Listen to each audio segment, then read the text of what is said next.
Sit back, relax, and enjoy as Tony gives you news and reviews from AEW. Welcome to the party! Oh my God! Thanks for coming, Sammy! NXT. It's over! Kross is here to ransack NXT souls! And indie wrestling. It's Wednesday night, Don-O-Mite. Know what's happening in the world of wrestling without the hate and clickbait. And now, your host, Don Tony.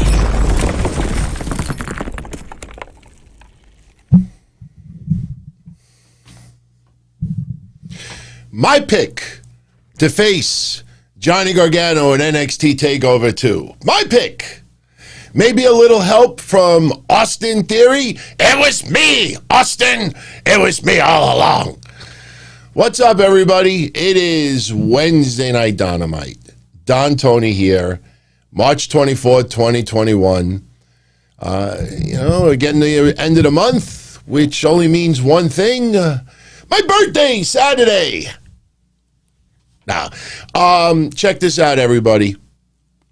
I know I say this often, but tonight is definitely a night that's needed. I will not show you my lower area. Yes, I have shorts on, but I would have to literally climb this table to show you, so I'll probably snap a picture and show you all tomorrow. If you want to see the less, the toned down, the less dramatic version of this. I don't know if you can see this on my hands. I don't know if you can see that really, really good. Maybe, with the lighting. Okay, you can see it. See all that skin that melted off? I had a little bit of an accident this afternoon, and I actually had to go to the hospital. I'm okay. But I had a bunch of hot oil splash onto my hand, which really was not all that bad, but it splashed onto my leg. And, it was just, it bubbled up and it didn't look good at all.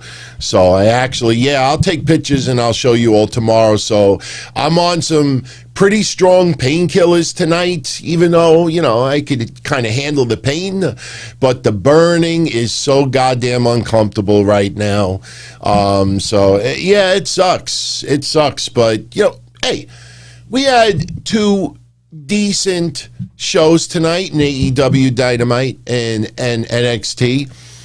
I tell you, this is not throwing shade on AEW, but I got to be honest with you, of all of the recent weeks between shows, once AEW goes off the air and the 7 days of waiting for the next episode, and the same thing with NXT.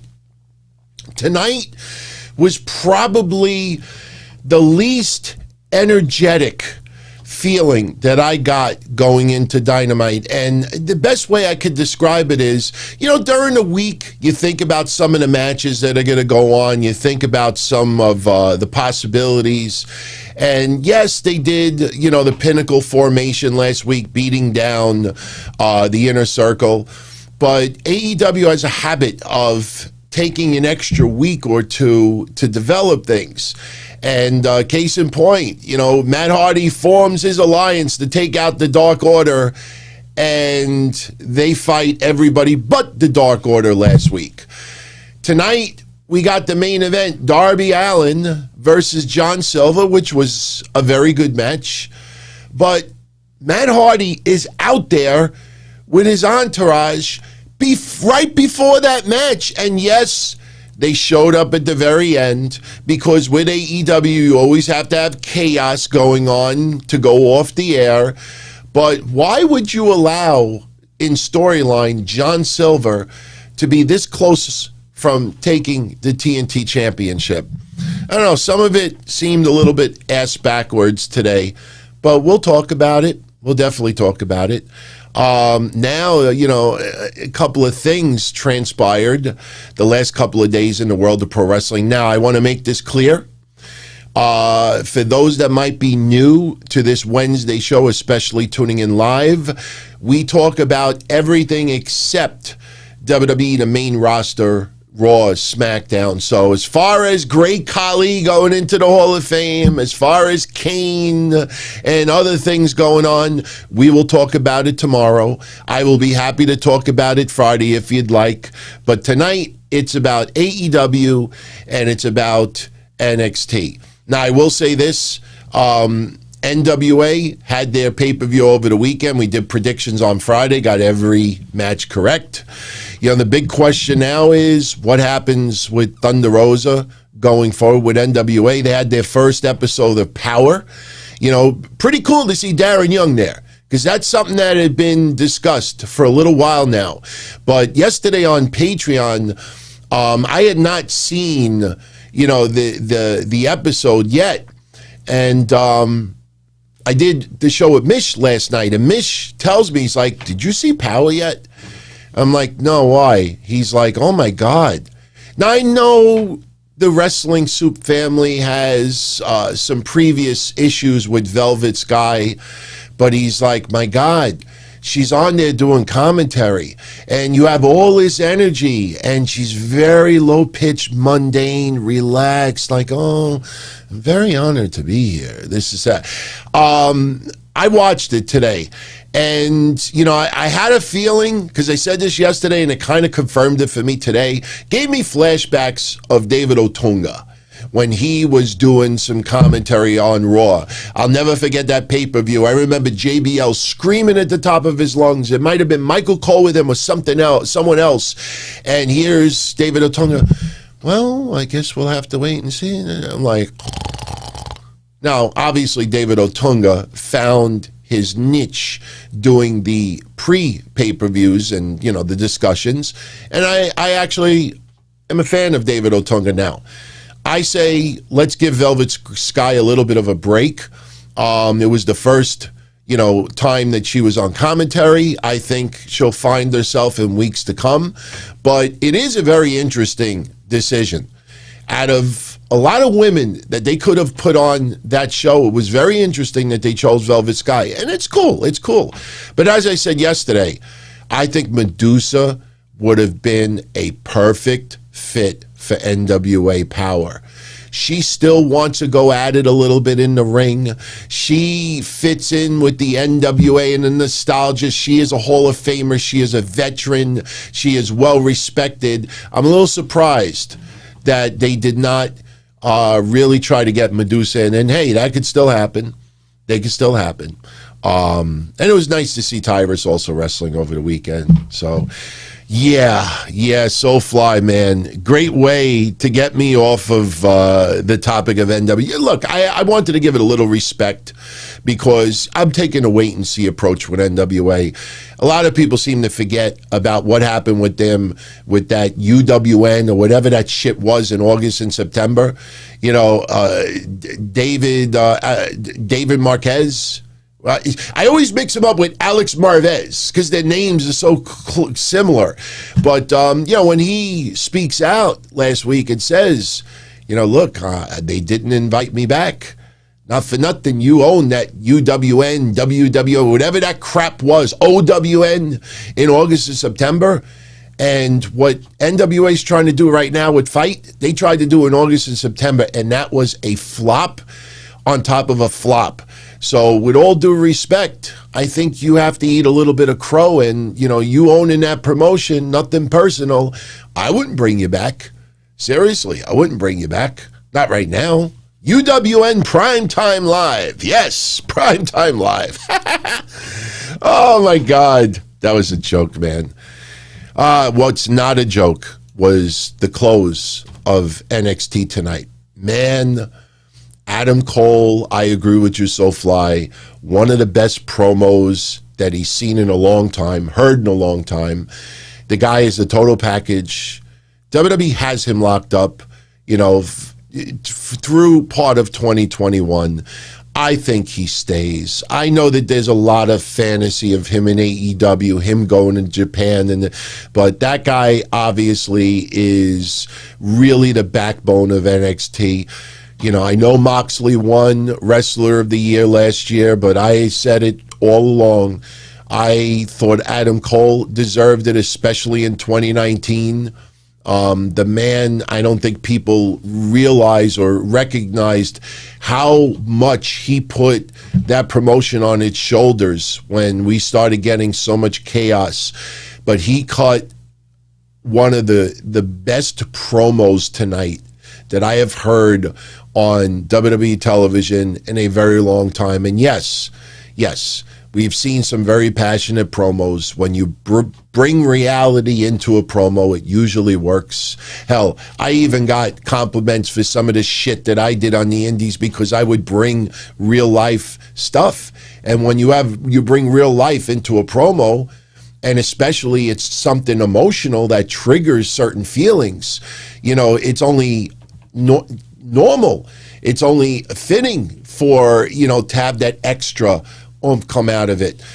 And I tell you, when Adam Cole was talking about, the dissing the Undisputed Era, that they would be nothing without him, and just really, really destroying Kyle O'Reilly with his mouth, just making him look like he's just this compared to this with Adam Cole. And telling the story in the beginning, imagine a blind person, and then they finally could see. And I'm not going to lie to you, I was a little nervous for Kyle O'Reilly. I thought, man, how do you follow Adam Cole with that? I mean, Kyle O'Reilly is not known for the really knock it out of the park promo every time. However, the promo he cut with Finn Balor not too long ago, we talked about it. The man is definitely adapted. That's one thing you could say about WWE, whether it's the main roster or NXT. Guys that come in that aren't very good on a consistent basis, or I should take that back. Maybe their speaking ability isn't one of their strong points. And then you look at AJ Styles and you look at others and how my God, they just talk and talk and talk. And, Kyle O'Reilly knocked that shit out of the park tonight as well. Using a couple of strong words like prick and asshole. We're at 10:05 p.m. Eastern, so you can, relax the language a little bit. You look at the demographics. I don't talk about demographics when it comes to ratings. If I have 5,000 people that tune into this show a week, and then I drop the 4,000, and then I say, but wait a minute, the 18 to 34 is still strong as ever. No, I lost 20% of my goddamn audience. I want them back. I don't care if they're 9, 15, 35, 64. I want them back. That's the bottom line. You look at these overall viewers, it's going to be really interesting to see when NXT goes to Tuesday night. I'm telling you, I know you're going to get the goofs online that are going to brag about, they chased NXT to another night. Keep your mouth shut. Keep your mouth shut. I'm not saying as a threatening you, like keep your mouth shut or else. No, but think about this for a minute. They hide sometimes behind demos, and they hide sometimes that there's NBA on, and they hide sometimes that NXT is on also, and this and that. There's going to be quite a few nights in 2021 where AEW is unopposed to pretty much anything.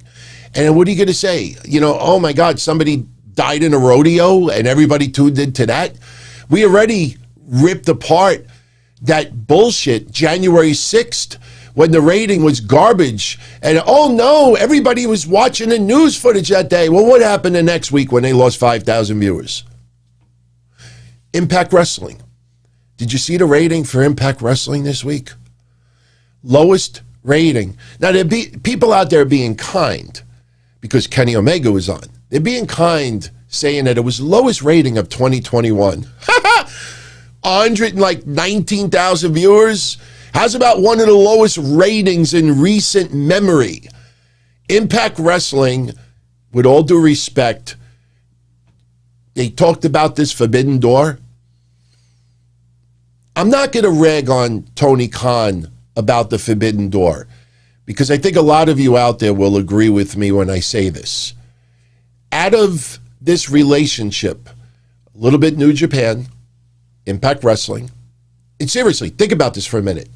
New Japan, Impact Wrestling, AEW, a little MLW, NWA. The forbidden door has been kicked down.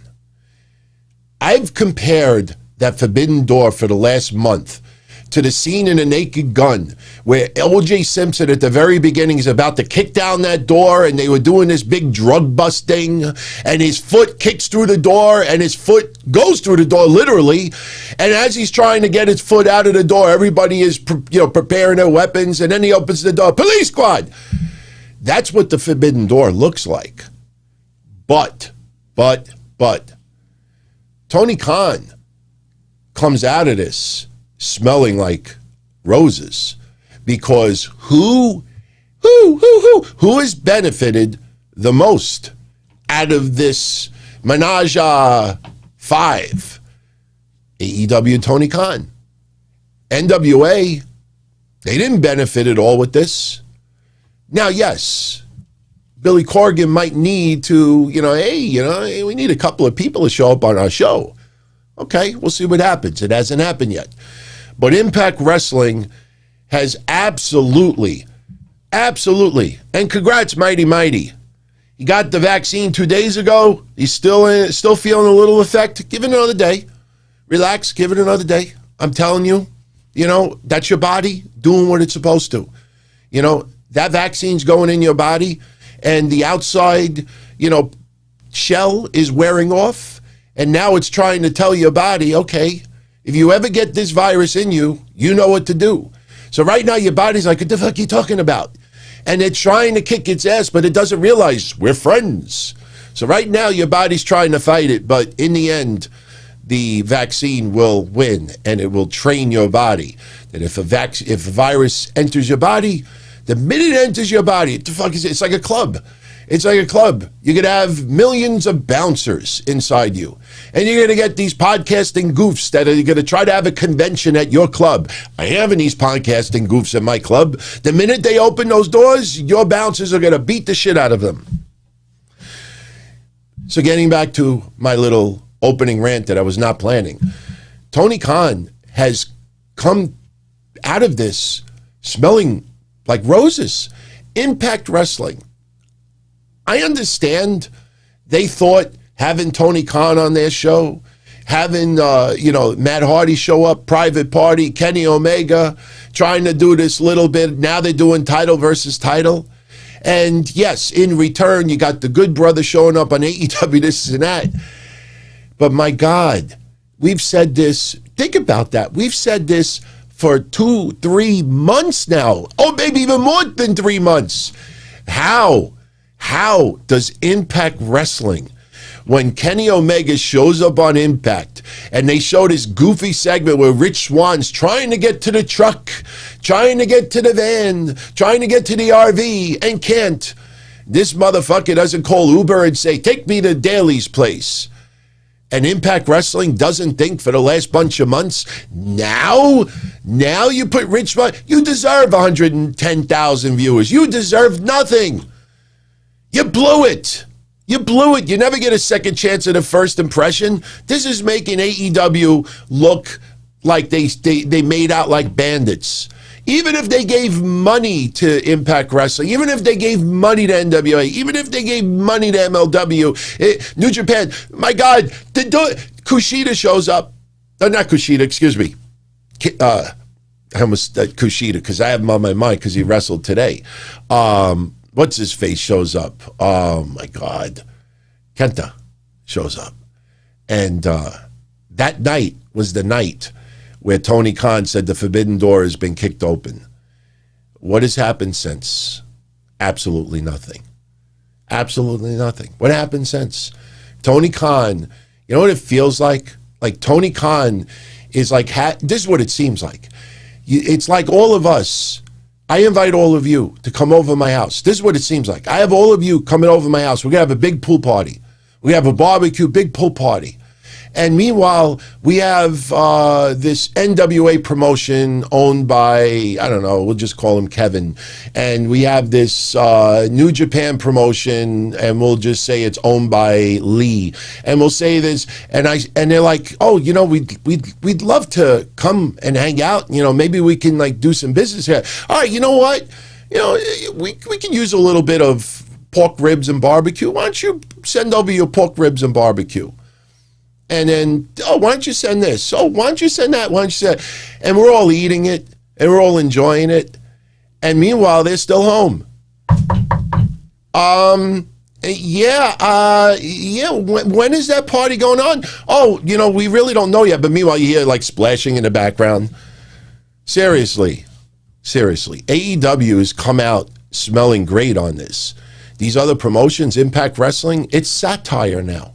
It's satire. You know Tony Khan is going to turn heel. You know he is going to be behind Kenny Omega with all of this. We talked about that 4 or 5 months ago when Mr. McCann showed up on Elevation last week and people were shocked. We called that 4 or 5 months ago when we were talking about Memphis, when Vince McMahon showed up in Memphis in 1993. That's happening, everyone. It's happening. If it's good for the product, good for television, and Tony Khan thinks he could be a good character, it's happening. It's happening. You know, by the way, you know what else is happening? And I know we're going a little bit back and forth. That's how we do these shows. I have 2 shows to recap. Some of the matches really were not, you know, so detailed that we got to sit here and go, oh, kicked out of 2V triggers and it's a... But something else that's happening. Oh.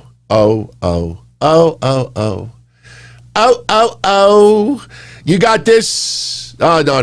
This warrants... Oh, Sit shit. back, What did I do? Relax and enjoy his... I blew it. See? I try to be cute over here. There you go. Right now, everyone, you got the goofs. They need to talk to all of you. You know, they don't like AEW. They don't like Cody. They love Mr. and Mrs., but they saw this, and this is what you got tonight. Oh, you know, I don't watch AEW, but I have to talk about this 10 times tonight. Oh, you know, I mean, everybody, you know, we're all wrestling fans at the end of the day, and we shouldn't make fun of each other. I mean, I like things that you don't like, and you like things that I don't like. I mean, come on. You know, the Total Bellas and Mr. and Mrs., and now this comes on, and they're triggered. Oh, my God, they're triggered. Am I going to watch this? All right, you can get off the screen now. Am I going to watch that? No. I don't watch Total Bellas. I don't watch the Real Ghetto Housewives of Atlanta. I don't watch the Kardashians. For just saying that. It's like my mother. Wash your mouth out with soap, seriously. I almost want to spray this whiteboard if I ever say Kardashian again. I watched a little bit of Mr. and Mrs. because I like The Miz. I think he's awesome. But this, I'm not watching it. But guess what? TNT thinks that this is a cool little reality show that they could do. 30-minute episodes. It'll be later on this year, probably around the summertime. They're going to film more, which is going to involve the pregnancy as well. If you don't like it, if you're not interested, look the other way. Turn the other way. Because tonight, oh my God, the goofs are triggered. Like I said, I mean, I mentioned Kardashians today, but I brought that point up before. If I don't watch them, why would I tweet about it every week? Why would I tweet about Kylie Jenner, Bruce Jenner, Mark Jenner, Jenner? You know, like, I don't care about it. I don't watch it, so I don't talk about it. But with this, oh my God, new material. Oh my God, they censored Roddy Piper versus Bad News Brown. Oh my God. Well, guess what? Do a Google search, go on Video Motion and watch it all you want. Oh my God, they deleted that, but they have Hogan hosting WrestleMania. Oh my God, they deleted Vince McMahon when he said to, what up, mate? Yeah, I ain't saying that. It's never come across my mouth. 24 years of doing shows. Sorry. Shut up. Nobody gives a shit. I guarantee you 99% of the people, but it's not that, it's the point. If they censor that, what else could they censor? What else could they censor? Well, guess what? When I watched fucking Scarface on ABC TV in 1984 when I was a kid, guess what? You know, go to your lips, man, you son of a gun. I'm gonna take you out to dinner. The Blues Brothers, son of a... Man. Come on, man, shut the fuck up. All this triggered shit. Khali's in the Hall of Fame, and people are losing their shit. They're doing multi-million, if not billions, overseas and trying to make big deals in India. That's why Khali's going in. We'll talk about that tomorrow. Yeah, son of a beach. Yeah. The Blues Brothers, they're getting whacked by the nun. Son of beach. Son of beach. Shit.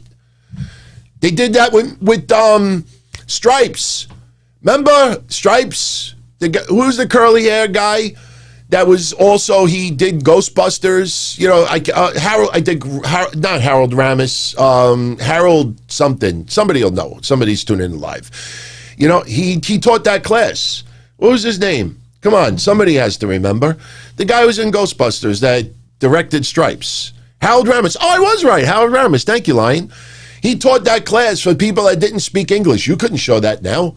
That's racist. What did he teach them? Son of beach. Shit. And everybody's like, son of beach. Shit. On TV, it was son of beach. Beach. That was one of my favorite movies, by the way. So anyway, yeah, so we got a reality show coming up with Cody and Brandy. I'm not going to watch it. If you don't want to see it, don't watch it. That's how I look at it. Couple of more shout outs if you don't mind. AS7607, I hope you're feeling better. You know, I know a lot of you out there that she was hit with COVID literally live on our show 2 weeks ago. And, you know, I hope things are starting to get a little bit back to normal for you. You know, stay strong, keep taking supplements, keep taking, you know, anything that keeps down inflammation. You know, you could use herbs, vitamins, whatever you take, you know, but AS7607, she says the addition of Adam Cole changed the landscape of NXT. And when you throw in O'Reilly, Bobby Fish, and Roderick Strong, they became the backbone. Yes, they really were. I mean, honestly, I don't want to see any of them go to Raw or SmackDown. I mean, look, at the end of the day, it's business. WWE thinks they can make some serious coin off of these guys on Raw or SmackDown, as long as they are willing to work it also. Some of them will be on Raw or SmackDown. Right now, I think that they are I think, seriously, they are needed more than Finn Balor. And that is sad. That is sad because Finn Balor is one of the best talents WWE has had in the last 10 years. The problem is when you don't have solid storylines, I've said this before, over our lifetime, there have been movies that have been rated like no tomatoes from Rotten Tomatoes, that they're absolute garbage. And just because you have Academy Award winners in a movie, if the storyline and the plot is horrible, guess what? Chances are it's going to bomb at the box office. It's going to make nothing. So you not only need big-time stars, you also need a really good story and a plot. I don't care if it's a soap opera, wrestling, you know, anything. Reality, even reality shows need the plots. They need the drama. They need the controversy. And they exaggerate it. You know, what you see on these reality shows, you see, if any of you do watch the Cody Brandy stuff, some of the friction you're going to see, that's going to be amped up by 1,000 to try to make it must-see TV. Because when it comes down to it, when the cameras aren't rolling, you know, you don't get that deep controversy. Yes, it is true. Johnny Gargano is one that said he would never go to the main roster. Look, his feelings could change. His feelings could change, but Johnny Gargano, look, a lot of people wrote off Johnny Gargano a couple of years ago. And I will continue saying this. The match he had with Ridge Holland, when he got dropped on his head and roughed the match through, went through the match, and, you know, just obviously he was well enough to work the rest of the match, but he stuck through it, and that caught my eye, and it gave me a little bit more respect to Johnny Gargano. I just realized something. Do we need this extra light? Because it's awfully hot in here. I mean, be honest. If you think we could go without this light, I'll leave this light off. I just realized I have one of my lights off. It's a little cooler without this light beaming in my goddamn face. So I'll leave it up to you live. You just let me know. On or off. But Johnny Gargano, I gave a little bit extra time for. And, some of those home segments I brought up before were horrible. There were parts that I thought I was having vertigo with the camera work. They tried to be too cute. All right, everybody says leave the light off. Good. All right, cool. Thank you. Rich Holland, I hope he comes back, man. I hope Psycho. It would be nice. You know what? It was funny because everybody was saying yesterday, yo, DT, this is not the first time on my shows I make a request that somebody make a statement or speak out on something, and then literally the next day they make a statement. So Monday it was funny. I talked about how Batista for 2 weeks hasn't cleared up why his name was removed from the Hall of Fame, and WWE made no statement either. And Monday I said, Batista really needs now to make a statement. And sure enough, the next day, do I think he listens to the shows or watches it? No. But it is kind of funny when we demand explanations, we seem to get it indirectly. So, damn it, I want a medical update on Ridge Holland. I know the guy doesn't socialize too much on social media, but we need a little medical update on Ridge Holland. Hopefully it's good news. I don't want lies just because it seems good. But Finn Balor, look, for all of the goofs online that rubbed it in Impact Wrestling's face about one of the lowest ratings of recent memory, I didn't rub it in their face today. I've been analyzing it for 3 or 4 months now, that the bloom is off the rose with all this AEW stuff showing up on Impact. I'm not happy about it. I want them to be better because then I like it more. I want to see everybody prosper. So I'm not sitting there, but these goofs out there that are doing that, may I remind you that Finn Balor and Karrion Kross, yes, Oney Lorcan and Derny Burch also made history last week. They now own the number 1 and number 2 lowest main event quarter-hour ratings in history of NXT on USA. Yes, I know they haven't been on for 2 years yet, but the point is, before you all go bragging that Impact Wrestling had a horrendous number, talk about it. Analyze it. Say why the ratings suck. Speak out. Maybe Impact Wrestling will listen. Instead of these people out there with the cake and ice cream, oh my God, epic, unbelievable, amazing, blah, blah, blah, blah. No, it's not. I told you, a lot of these people out there with AEW also. It feels good to get showered with compliments. Come on, all of you out there. You mean to tell me it doesn't feel good if you write a column, you do a podcast, you host a hotline thing, or you write whatever it is, you draw, and you get a whole bunch of compliments? It feels good. It feels good when I get compliments also. But if I'm getting compliments, I see my numbers going down, steadily going down, and I see certain things not clicking, but I keep getting showered with these really loud compliments from the same people week in and week out, then it gets tempting that, do I fix the obvious problem, the elephant in the room, or do I just block it out? And you see with some of these AEW people out there, I mean, I'm not going to throw names at any specific people, but you know who I'm talking about. These people that run websites and blogs and podcasts that AEW could shit blood. And they would say, oh my God, they had beats, and beats is good for you. Beats is good for the heart. So everybody should be shitting blood. Beats. Everything is epic, unbelievable. Everything's epic and unbelievable. I can't wait to see what that quarter-hour rating is for John Silver versus Darby Allin tonight. I don't think it's going to be a bad rating. But if anybody out there thinks that it's going to knock it out of the park and be one of the highest ratings, if it's one of the top 3 highest quarter hours for the entire night, I will sprinkle salt on this piece of paper tomorrow and eat it. I'm not kidding. I will really do that. I mean, I might take a regular piece of paper because Lord knows, what's been floating around in the air in this room. But let's be a little realistic. People out there are going to make it seem like, my God, what's going to happen tonight? You're going to have people that are pretty much going to say to AEW, you know what? If I went to sleep and never woke up, and my last feeling was watching Darby Allin versus John Silver tonight, you know what? I would die in peace.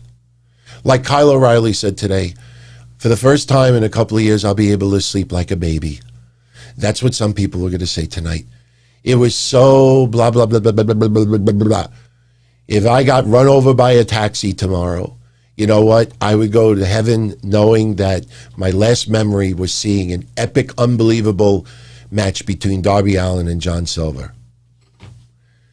And most of those people should be wearing that shirt with the little added Post-it note, like Christian, not outwork everyone.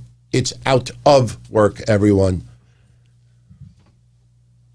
Tony Khan is not going to send you a PayPal with a holiday gift inside. Thank you for all the love and the support. Tony Khan is a very, very nice guy from what I hear, but he is also a very successful businessman. Yes, I know his father is even more successful, but at the end of the day, and you see how he is smelling like roses and all those other promotions seem to have gotten guts out of this, you take, and you give back as little as you possibly can. That's how you make money in business. Crazy Cruiserweight, yesterday on Breakfast Soup, QT Marshall, who dat? Mrs. Who Dat forgot to wear a mask today. Mrs. Who Dat. I wonder what Mrs. Who Dat, well, think of storyline consistency on AEW. I wonder what Mrs. Who Dat thinks about the bunny. QT Marshall, oh my God. I mean, you know what's funny about it? I'm not taking credit for this. I swear to God, I'm not taking credit for this. And very rare, if you notice, like if I predict something right, or if I have a hunch about something and it happens, yes, I like to have some fun and brag a little bit. I loved all the people cute today. Oh, Rob Van Dam's going in the Hall of Fame. My sources tell me. Yeah, their sources were watching Sabu on a podcast say, I'm going to spoil it. Rob Van Dam's in the Hall of Fame. Oh, you are a journalist. My God, can I hire you and your sources? Oh, he did a podcast. That's my source. But maybe we should take credit for this. Because honestly, I swear on a stack of Bibles, if you think I'm making it up, go on social media, see for yourself. Go on Twitter, type in parentheses, QT Marshall. Make sure you type it in parentheses, because if you don't, you will get some not for safe for work videos that come up, because there are people in the adult industry with the name Marshall, and there are a few other porn chicks out there that use QT in their name.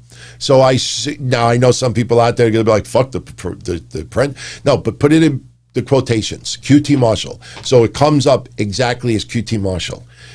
There is very, very little criticism about QT Marshall. You go on Twitter and type that name in. Some people will say, I don't see that much, and, it feels like he needs some. You don't have this rabid, and it's nothing personal with the guy. I have nothing against the guy. In fact, I said that he is a tremendous asset behind the scenes for AEW. Man works his ass off. And he wasn't too bad when he performed in the promotions that are more like Ring of Honor, that type. But I think we're the only show since day one called him Who Dat. Like, why is he on TV? Why is he given the diamond cutter? Why is he given the bunny as a girlfriend? Why does he be part of this Nightmare Collective? The fuck happened with Lee Johnson? It's like he's involved in all these complex storylines, and I'm like, who that? If I went to WrestleMania, seriously, and I had a picture of him with his awful looking, I got to be honest, QT, that jumpsuit is not QT. That jumpsuit looks ridiculous. If I had a picture of him, you know what I would think? Seriously, I'm not kidding. I wish I had a picture of him on my screen right now, and it's not worth looking it up. If I took a picture of QT Marshall, I'm not joking, and showed it to 100 fans at WrestleMania, you know what I think? Probably 90 of them would say, I have no idea who that is. You know what I think the other 10 would say? Isn't that Sal from Impractical Jokers?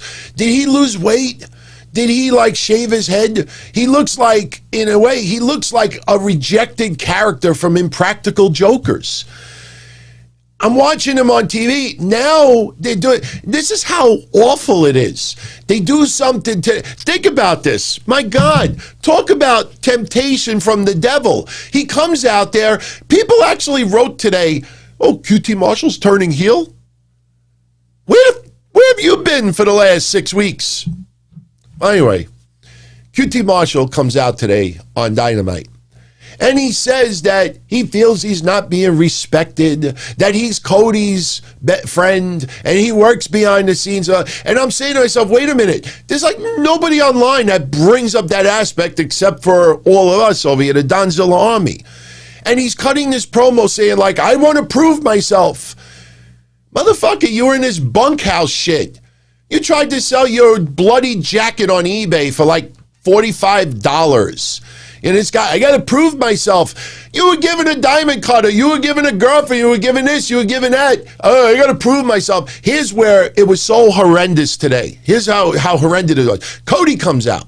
He wants to challenge Cody as friends. Even though we know for the last month he's turned heel, but he wants to challenge his friend. And Cody accepts. And even Arn Anderson is going to be the special ref. But Cody's like, if I put you in Crossroads, I'm going to break it. If I put you in figure 4, I'm going to break it. Gee, let me guess.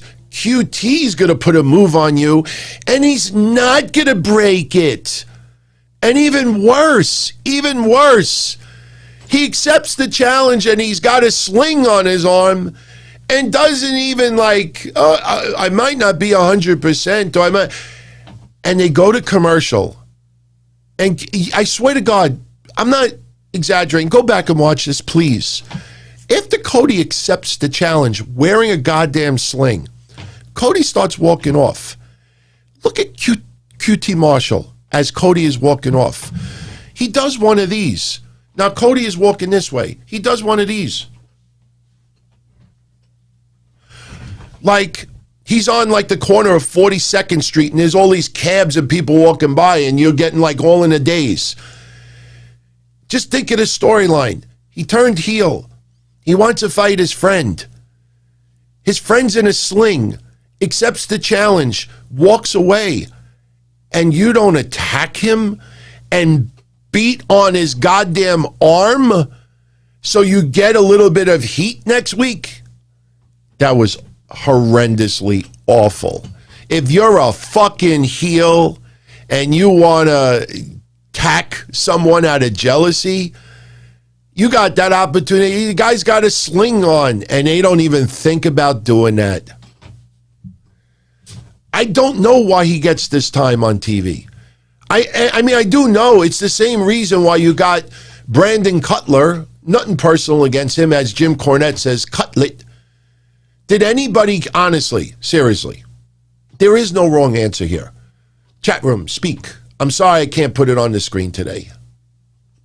I'll do that in the future. We'll put a little chat on the side also for these. I know we do them on pay-per-views and Thursdays, but honestly, did anybody care that Brandon Cutler teamed up with the Young Bucks?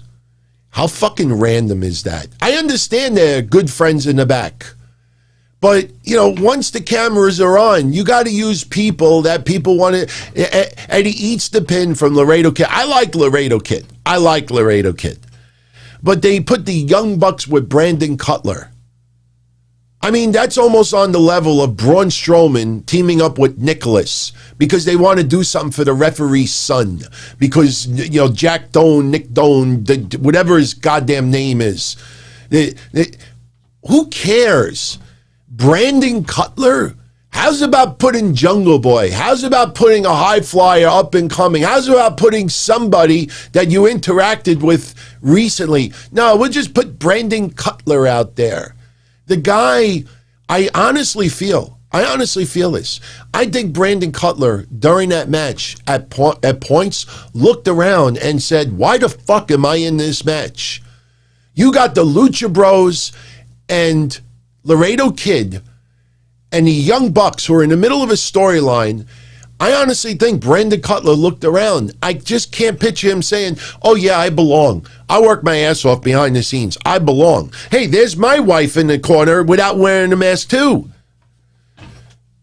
There was no reason for that man to be in that match tonight. Brandon Cutler. It's like, okay, next week we're going to have, I don't know, MSK teaming up with Chad Dollars versus the Grizzly Young Veterans and Joe Schmo. God, that was so goddamn random. I'm telling you, this week I had the least energy. And it wasn't because of being in a hospital earlier today or anything like that. For the last 6 days, like I'm thinking to myself, what match am I really looking forward to more than anything? You know, I knew Darby Allin and John Silver would be fun. But let's also, you know, remember, I mean, you know, John Silver, very likable guy, very friendly guy, very sociable online, you know, really, really, really one of the real genuinely good guys in AEW. But just because you have a little cult following online doesn't mean that this guy should be closing out main events. This is like the second or third time, maybe even fourth, that he's main evented a Dynamite. And it just feels, you know, like, you know, this is, I think, one of the biggest problems with AEW. And I like AEW. And I think AEW is doing a hell of a lot better in the first 2 years of their promotion than a lot of other promotions I've seen over the years. They're doing a hell of a lot better.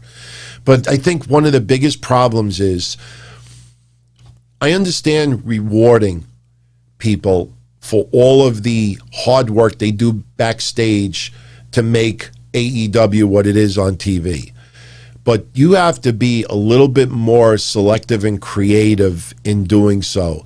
And just because someone has wrestled for 13 years, you know, and is one of the most friendliest, genuinely good guys, nicest people around, everybody adores the person. Well, guess what? If the people buying the tickets and watching the shows do not look at that person, they see the whole person. We see the character.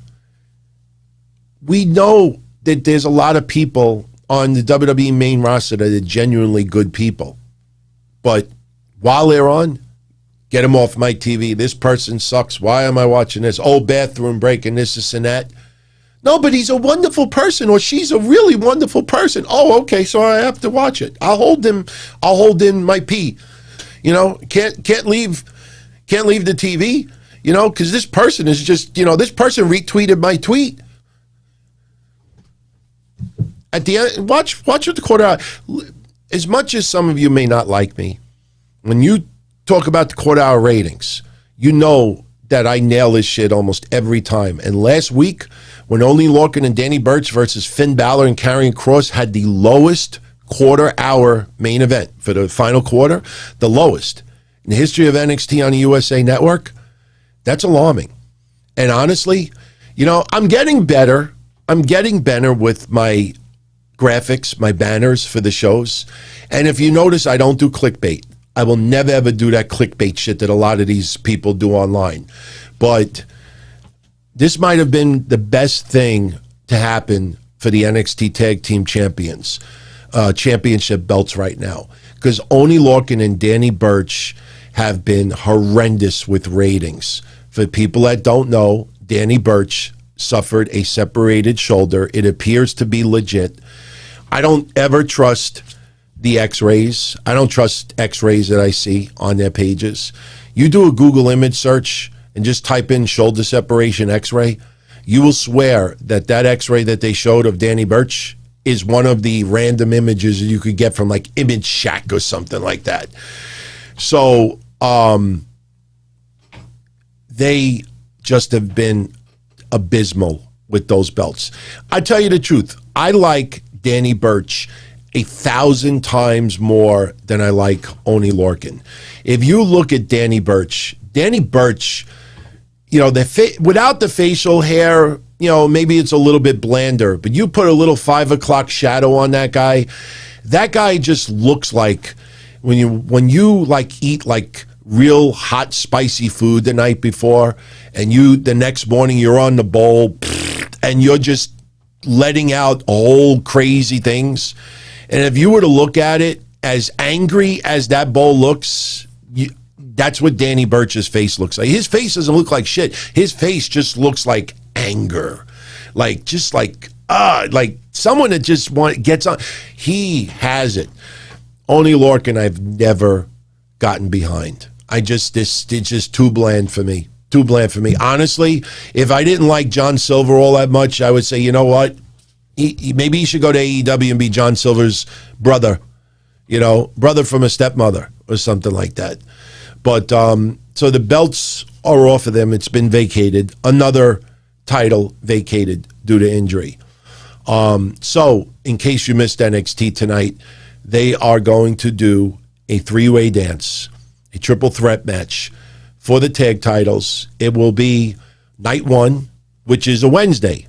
I think because people see WrestleMania coming up, they think TakeOver is Saturday and a Sunday. No. It's a Wednesday and a Thursday. So 2 weeks from today will be night 1 of NXT TakeOver. I expect NXT to win the ratings against AEW 2 weeks from now. In fact, what would be really, really interesting is they may go into, and I said this 3 or 4 weeks ago, they may go into starting on Tuesday nights with a ratings win over AEW, because this is the week before the move to Tuesday nights. So we're going to have new tag champions, and it's going to be MSK versus the Grizzled Young Veterans and Legado del Fantasma. Now, yes, no secret, I am a big fan of MSK. Talked about them when they were the Rascals in Impact Wrestling, loved their stuff.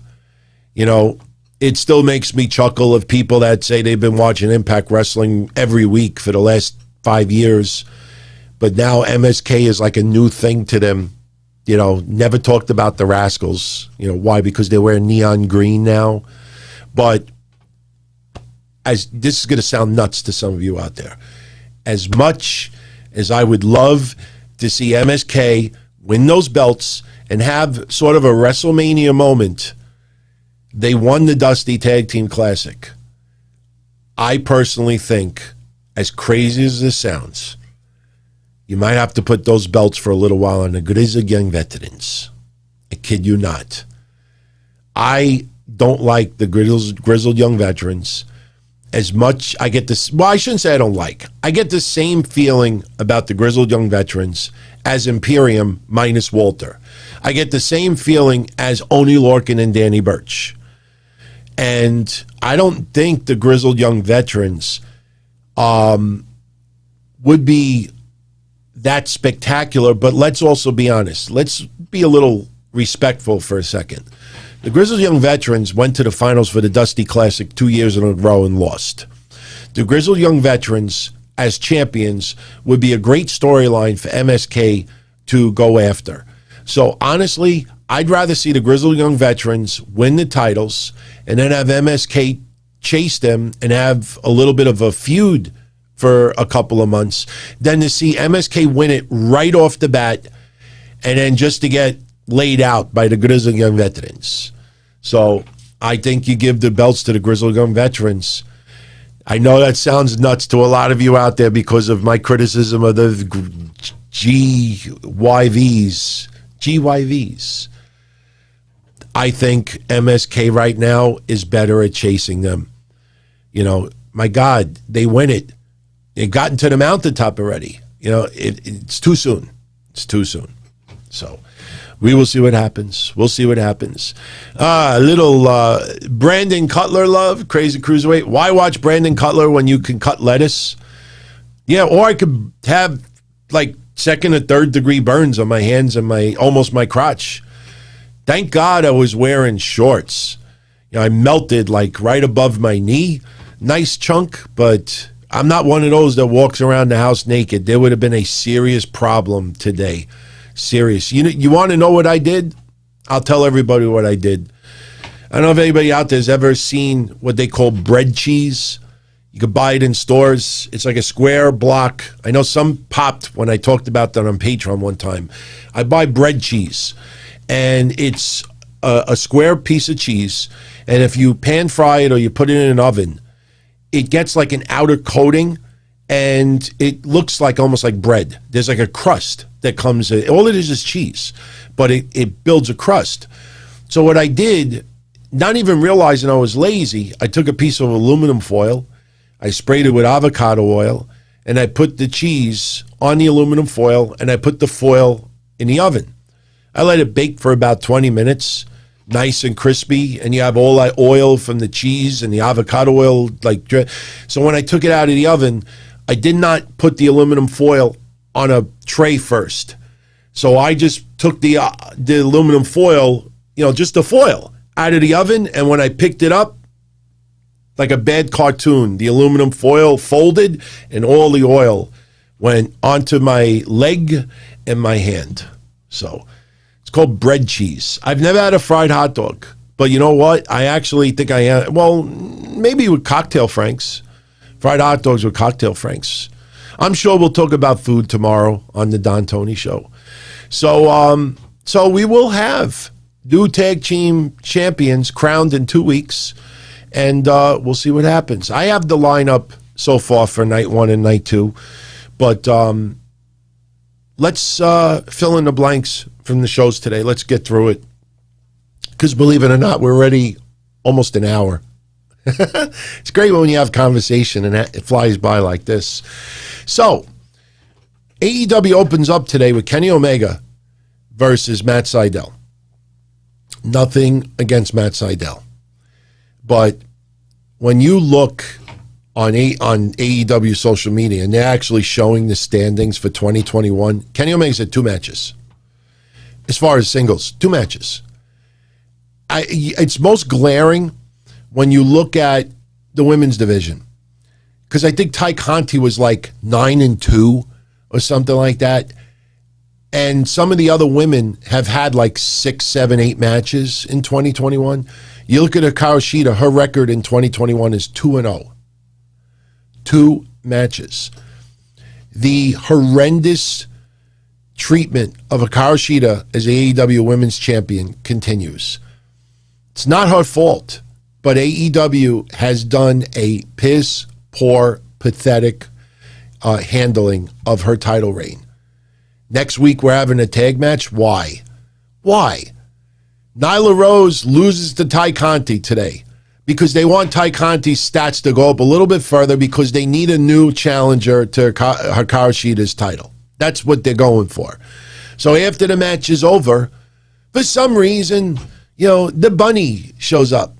And the bunny starts beating down on Shida and Nyla Rose and Ty Conti and this and then Matt Hardy comes out. His whole thing is to destroy the Dark Order, but now he has a problem with Hikaru Shida. It's all over the place, man. It's all over the place. What's up, Extreme? So my point: let's be honest. Look at Kenny Omega's championship run since he won that title. It's been ridiculous. Look at Hikaru Shida's championship run as AEW. It's not Omega's fault. It's not Shida's fault. It's been a joke. Those championships, there's a tag match. Why would you have Kenny Omega versus Matt Sydal? And if Matt Sydal wins, he gets a future title shot. I liked Evan Bourne, and I think Evan Bourne can still kick ass in 2021. But unfortunately, Evan Bourne, they have never pushed him where he remotely could be anywhere near the level of Kenny Omega. And I don't give a shit that Evan Bourne, Matt Sydal kicks out of 3 V-triggers today and kicked out of the one winged angel. Now I'm supposed to think, oh my God, Matt Sydal is on the level of Kenny Omega. No, that's not how you have used him. You know, just because you kick out of 5 finishers doesn't mean shit. At the end of the day, you know, that match, it felt uneventful. It was a great match. It was an excellent match. Matt Sydal showed he is still one talented son of a bitch. But you have him face Kenny Omega, where the scales are like this right now. Even if Kenny Omega cuts a promo next week and says, you know, Matt Sydal earned my respect. What does that mean? You know, he earned my respect. What does that mean? Matt Sydal suddenly going to possibly fight for the TNT Championship? It was a great match. But putting this stipulation, if he wins, he gets a future title shot. That's the same thing they did with Joey Janela. Nothing against Joey Janela, but we're not stupid, AEW. We know how far, you know, talk about this brass ring that WWE always talks about. You know how far Joey Janela is really going to be pushed in AEW. You know how far Matt Sydal is really going to be pushed in AEW. We know how far some others get pushed. Just because you put someone in a match and let them go 15 minutes against one of your upper elite stars doesn't suddenly change our views on anything. Legit Layla Hirsch, I like her. I like her. She's Spitfire. She's fucking great. But we know, at the end of the day, AEW, you know, just because you put legit before the name, oh my God, she's legit. Yeah, she is legit. But instead of it being legit Layla Hirsch, it should be, I get treated like shit Layla Hirsch. AEW's not going to push her to the moon. It's smoke and mirrors. That's what it felt like. Okay, you want to have a great match? Don't over-advertise it. You want to have Kenny Omega versus Matt Sydal one-on-one. Let Matt Sydal cut a promo. I want to challenge you. Doesn't even have to be for the title. I want to challenge you. Let Kenny Omega laugh. Do it almost like a Rocky storyline. Like I said, should have been done with Jungle Boy versus Chris Jericho. Chris Jericho around the holidays should have said, you know what, I'm going to give, you know, an unknown a shot at the title. He should have chose Jungle Boy. Everybody should have laughed. And Jungle Boy could have taken him to the limit and lose, but still take him to the limit. Perfect Rocky storyline. But they didn't do that. They could have just had Matt Sydal challenge Kenny Omega. Kenny Omega could laugh his ass off. Are you serious, bro? And then they have the match, and Matt Sydal impresses everyone. But when you add all these stipulations, oh my God, if he wins, he gets a future title shot. Yeah, and look what happened to Janela. And look what happened today. Who's the next person they're going to overhype up for a week? Oh my God, if he wins, he gets to sleep with his wife, or he gets to his money. Hangman Page, look at that storyline. He beats Matt Hardy. He gets Matt Hardy's first quarter earnings. He buys some liquor. He buys a lawnmower. And 1 week later, that whole storyline is forgotten. Britt Baker today. Britt Baker comes out and cuts a promo. She deserves all the props she's getting right now because she's improved quite a bit. We've seen it right before our eyes. We've talked about it before. But Jesus Christ, she bled like a pig last week. I understand looking nice with the hair and the makeup, you know, and the lip gloss and the cover up and the sparkles. I understand that. But you just had a goddamn war with Thunder Rosa. Come out there with a fucking patch on your head. Come out there, you know, acting like you just went through a fucking war. It's like, oh, okay, we went to a war. You know, makeup. I got a blemish here. Makeup. My God, put a little makeup Make it look like you have a black eye or something like that. I know it would be hard because she ran and did an interview with Chris Van Vliet. Oh, how's your answer here? What do you like about this? Do you really like Thunder Rosa? And I like Chris Van Vliet. It's a running joke. Please do not throw shade at the guy. But man, seriously, her promo is obviously to generate heel heat because she is still a heel. But she comes out there showing no battle wounds from last week. All is forgotten. All is forgotten. So Hangman Page comes out there, and he beats Cesar Bononi awfully quick. And then he's downs a beer, so cheers to the crowd. And they keep the camera on him for like 15 seconds. He's walking backwards one way, and then he decides to walk out through the side entrance. And I'm saying to myself, is someone going to come out and attack Hangman Page? I'd be fine if Matt Hardy was still pissed off. No, they just go to commercial break. Seems like some really missed opportunities sometimes. Lance Archer. Yeah, this week, this was an attempt at a little damage control with Lance Archer. We've talked about that the last 2 weeks. There was nothing wrong with Lance Archer. If it's not broken, don't try to fix it. For the last 2 weeks, suddenly trying to do this shift with his character and focusing on Sting. Well, this time around, they had Lance Archer.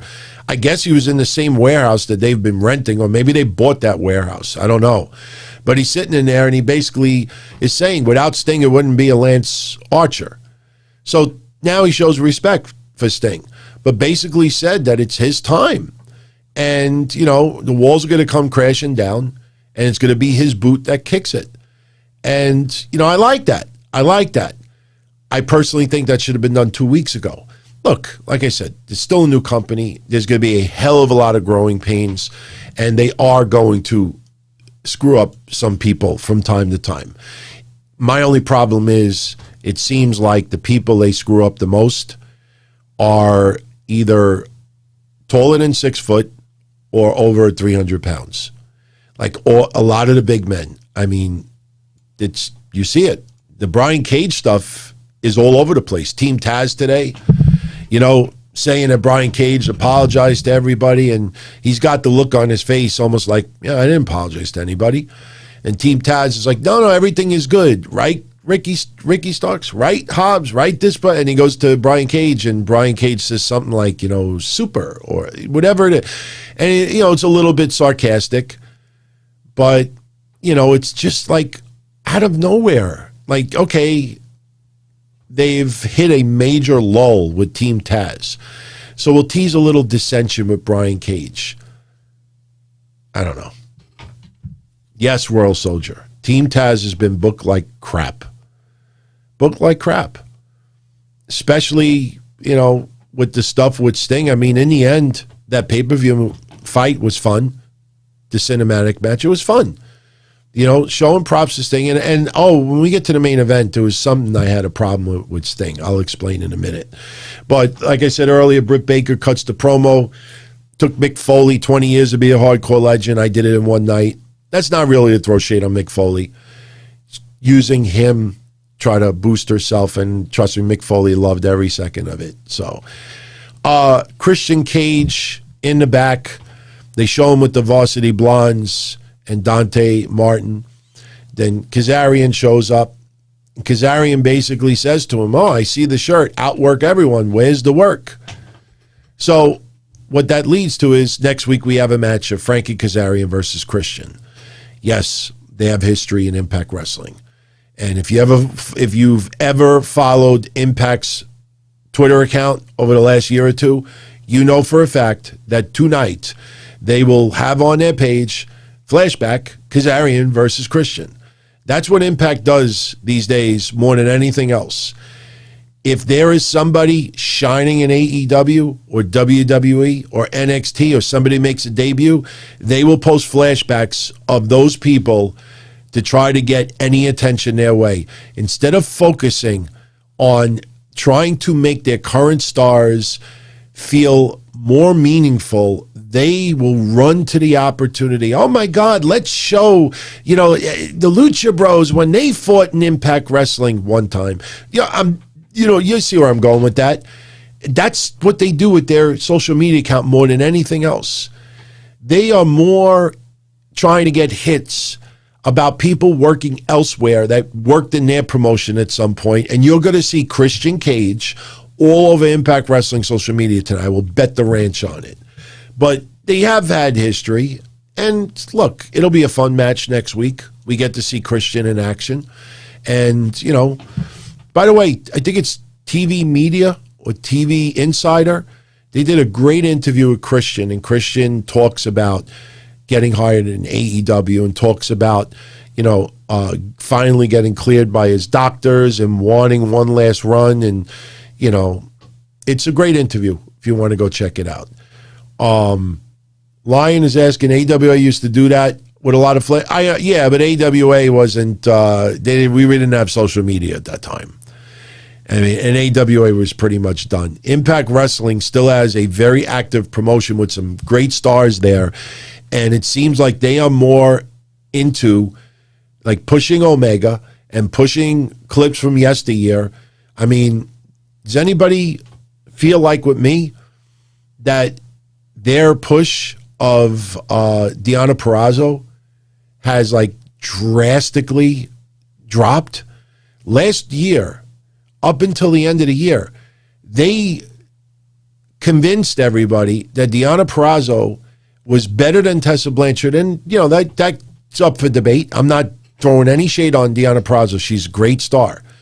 Definitely had a chip on her shoulder, and she's proven to everyone that she definitely is worthy of being a champion. But they made her Superstar of the Year, Knockout of the Year, Champion of the Year, Italian Champion of the Year. They did everything to just make her the pinnacle, pun intended, of wrestling. And I think they did a good job, and she backed it up. Since then, you might as well put her in the back of the poster. I think they have lost their focus. And look at their ratings right now. Look at their ratings. If you're spending more time trying to show people like, look, they had a match 14 years ago, instead of trying to make us convince some people who stopped watching, hey, man, but Eddie Edwards fought, Carl Anderson. Yeah, brag about it after it happens. How's about the week leading up to it, pushing this shit over? So anyway, Pinnacle comes out. It is FTR and Sean Spears beating Dante Martin and the Varsity Blondes. You had Tully Blanchard, throw a couple of shots in there. Wardlow as well. After the match is over, they get on the mic, and you have FTR throwing shade to the Inner Circle, especially Santana and Ortiz, so that feud is coming. MJF calls out Chris Jericho, and he's taking shots at Jericho that instead of breaking the walls down, the only thing you're breaking right now is the chairs you sit on. All right, it's funny, but Jericho actually is trimmed down a little bit in the last couple of months, and he's showing abs again. So that promo might have been good in November, but now, but look, I like the Pinnacle group. They are doing the role well. It's only been 1 week, and that is obviously going to consume a lot. The only thing about it is it seems like Sammy, who should have been one of the biggest focuses of this all of this, because Sammy's the one that caused all this havoc. MJF and Sammy seem to have the biggest friction. Sammy quit the Inner Circle, and his name is barely brought up at all. Benjamin, Chris Jericho is getting older. You can never have, unless you're a freak of nature, it is very, very difficult to catch up and try to have your 40s physique or even your 30s physique. Hell, there are people on social media that won't even show you their face. I realized it today. Somebody pointed out to me, they're like, do you realize how many people on social media that other than pictures when they were children, or maybe 25, 30 years ago, that the only smile that you know of them is actually an emoji. Like, they've never showed you their smile or their face. Like, their emoji that's all you got. So, but Jericho, the Inner Circle, that's going to take a big portion of TV. And, the big question is, who is going to suffer as a result of this? You start throwing these feuds on TV, that's 2, 3, 4 matches itself. And if you start breaking it up, like 2 matches this week, 2 matches next week, that storyline is going to feel so inconsistent. But, hey, it's fresh. I'm fine with seeing that. So, we already talked about who that. We already talked a little bit about the Lucha Bros. Lucha Bros and Laredo Kid over Young Bucks and Brandon Cutler. Fun match. I mean, the Lucha Bros, obviously, that they want to try to get Laredo Kid over a little bit. Laredo Kid got attacked by Kenny Omega after the match was over. We'll get to that in a second. But if you take away Brandon Cutler and you take away Laredo Kid, I think everybody out there would be in agreement when I say, why didn't they just have the Lucha Bros versus the Young Bucks tonight? Why was it necessary to put Brandon Cutler and Laredo Kid in that match? In my opinion, it was done because Laredo Kid, they probably want to have a couple of matches on TV. Would not surprise me if we see a match between Laredo Kid and Kenny Omega. And that feels like that's the only reason why this was a trios match. Because Cutler certainly didn't belong there. The Lucha Bros and the Young Bucks, they tear it up. Every time they go at it, they tear it up. And it just felt... And look who was involved in the finish.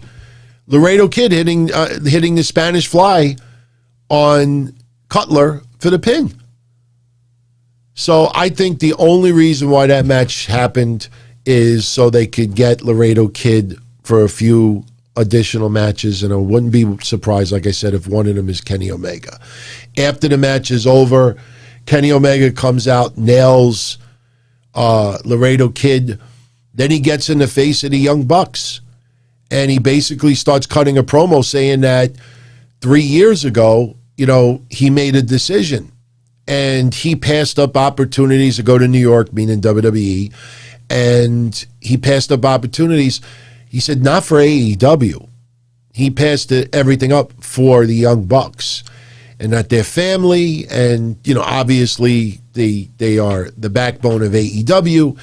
And Kenny Omega basically says to the Young Bucks, are you with me?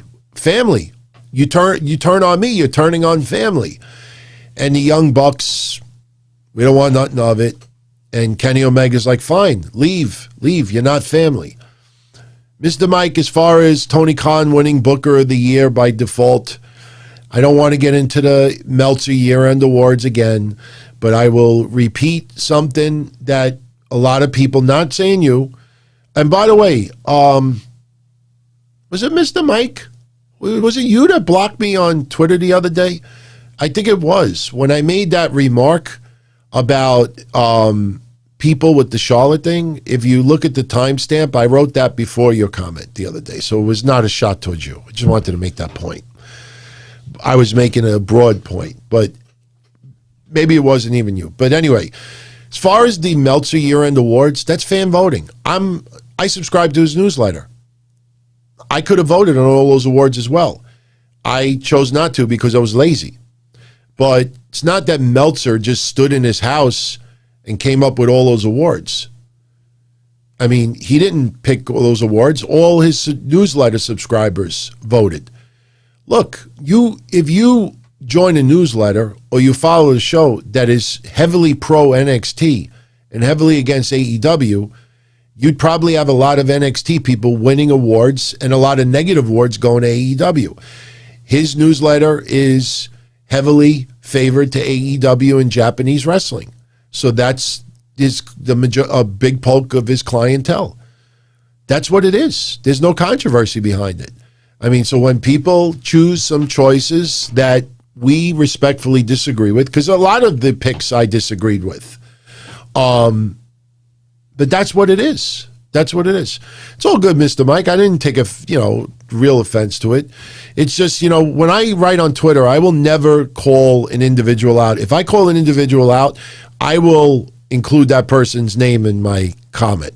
But usually I just write a broad statement to everyone out there, because that stuff towards Charlotte with the COVID that people were doing was just terrible, in my opinion. So the Young Bucks officially turn their backs on Kenny Omega, and Kenny Omega's like got good riddance, and turns around and gets double super kicked by the Lucha Bros.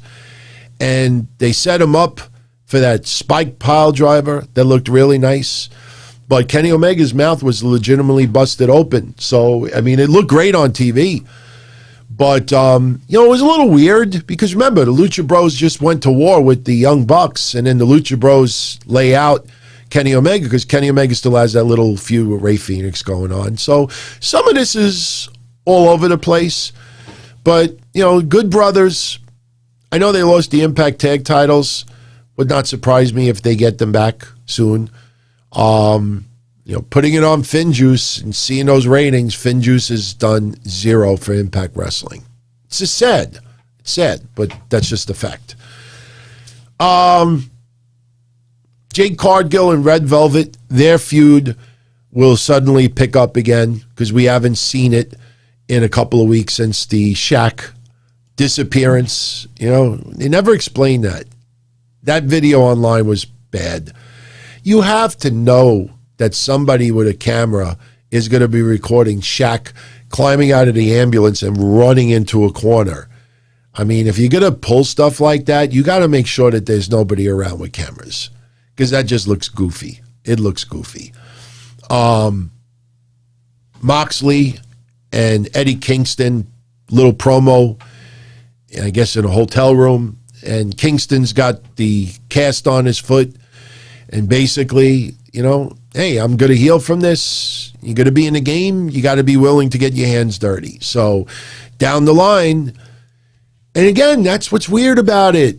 They're making their comments towards like the Lucha Bros and others, but meanwhile, the Lucha Bros double super kicked Kenny Omega, who's supposed to be the biggest heel in AEW, and the Lucha Bros get like cheered after, but the Lucha Bros, attack these people, and look what they did to the. If you really take a step back for a second, it is a little bit all over the place. As I said earlier, Ty Conti beats Nyla Rose, and then Nyla Rose, we're going to attack Conti. Shida runs out. The bunny runs out, and we get this clusterfuck. Matt Hardy gets on the mic saying the women's eliminator tournament was a sham because the bunny wasn't in it. There's a reason why the bunny wasn't in it. It's just whatever. Scorpio Sky, a little bit additional character building, since he's a cocky heel now. I like it. I want to see where that goes. The main event, Darby Allin versus John Silver. Darby Allin retains. As I said earlier, it was an excellent match. The problem is, like I said, you have this storyline with Matt Hardy, the Butcher, the Blade, Private Party. They're going to destroy every member of Dark Order. And you have Matt Hardy and his entire group come out right before John Silver's match. The timing was horrendous. But they have their match. One point, which I thought was goofy, is the Dark Order, I think people would say that they're baby faces, especially after the unfortunate passing of Brody Lee. I've said this for months now. It's not a cult. It's a fraternity. It's what it came across a couple of months ago. It's turned into a fraternity, and that's a good thing. But, they're trying to play off that the Dark Order is going to beat the shit out of Darby Allin, and Sting comes out there with the bat. Like, it's almost like a mother that, like, her kids are playing in the yard, and they start throwing things around that they're not supposed to, and she opens the door with the strap in her hand like, Anthony, put down the flower pot. Put down this. Don't eat the worms. Like Sting looked like the grandfather with the strap. Like, what are you doing? And they all run away. It was a little goofy, man. Nightmare Family, goofy also. It's just, and then you have John Silver landing his finisher on Darby Allin. And Sting is just like standing there looking at it, and it just looked awkward. Like, if you're going to make him like a manager or something, maybe you put him like on the side in the corner so you're not focused on him. But his mug is right center on the rampway, and I'm looking at it, I'm like, it's not even like a mentor. It looked like his pops. Like, to me, it fell flat. And then right after the match is over, here comes Matt Hardy and the group. And again, if you're going to destroy the Dark Order, there were points in the match they tried to make us think that John Silver was this close of getting the win. What if he would have won? What if he would have won? Like, if you're going to destroy the Dark Order, number one, don't do a segment right before the Dark Order comes out for a match. And number two, you don't wait until 9:59. To me, it was a brawl because they needed a brawl to close out the show. It happens almost every week now, if you notice it. But next week, their lineup is Arcade Anarchy. Miro and Kip Sabian versus Chuck Taylor and Orange Cassidy. Hikaru Shida and Ty Conti versus Nyla Rose and the Bunny. Kenny Omega and the Good Brothers versus the Lucha Bros and Laredo Kid. Cody Rhodes versus QT Marshall. Special guest ref Arn Anderson. Maybe Mrs. QT will have a mask next time because she wasn't at ringside. She was in the crowd. And Christian Cage versus Frankie Kazarian. Not a bad lineup. Not a bad lineup. Definitely looks a lot nicer compared to this week. James Pasco, what's going on, James? By the way, for all my friends that are members here, and a shout out to the family, I'm going to DM everybody tomorrow morning to see if anybody's going to be around in the early afternoon tomorrow. I'll hook up the servers, and if you want to call in and you have any topics you want to discuss with wrestling, I'll be recording a Q&A on the member area. If you're unable to connect tomorrow or Saturday, you could post all your questions, because I am going to record the first half of the Q&A, the family Q&A, and tomorrow, and the other half Saturday, and then I'll upload it for everybody to watch, so you can put your input. But So Fly, James Pasco, everybody, Mark. I don't want to start naming names because then I'm going to leave people out and then it's going to be messed up. So let's talk a little bit about NXT. Number one, LA Knight. LA Knight. Match. Okay. Bronson Reed. You know, Bronson Reed put on his coat last week. Fuck that shit up. And LA Knight loses.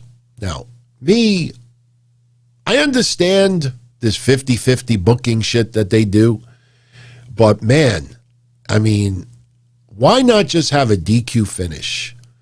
Why not just have LA Knight, like, grab the ripped jacket, bring it to ringside, start choking out Bronson Reed, get disqualified, Reed gets to it. No, we'll just have Reed climb to the top rope, do the splash, and squash LA Knight. What happened to Cameron Grimes? LA Knight was in his corner. Why wouldn't Cameron Grimes, who hates Bronson Reed, by the way, why doesn't he come out there and try to help? I'll tell you why. I'll tell you why I thought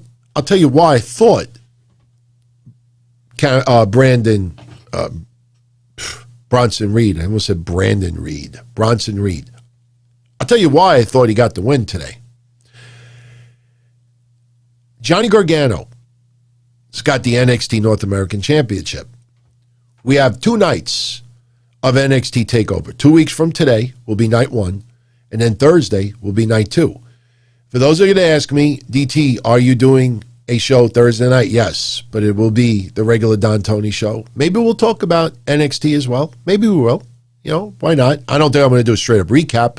Maybe I'll get in some highlights, especially since Karrion Kross will be defending. He'll be taking on Balor and hopefully regaining the championship.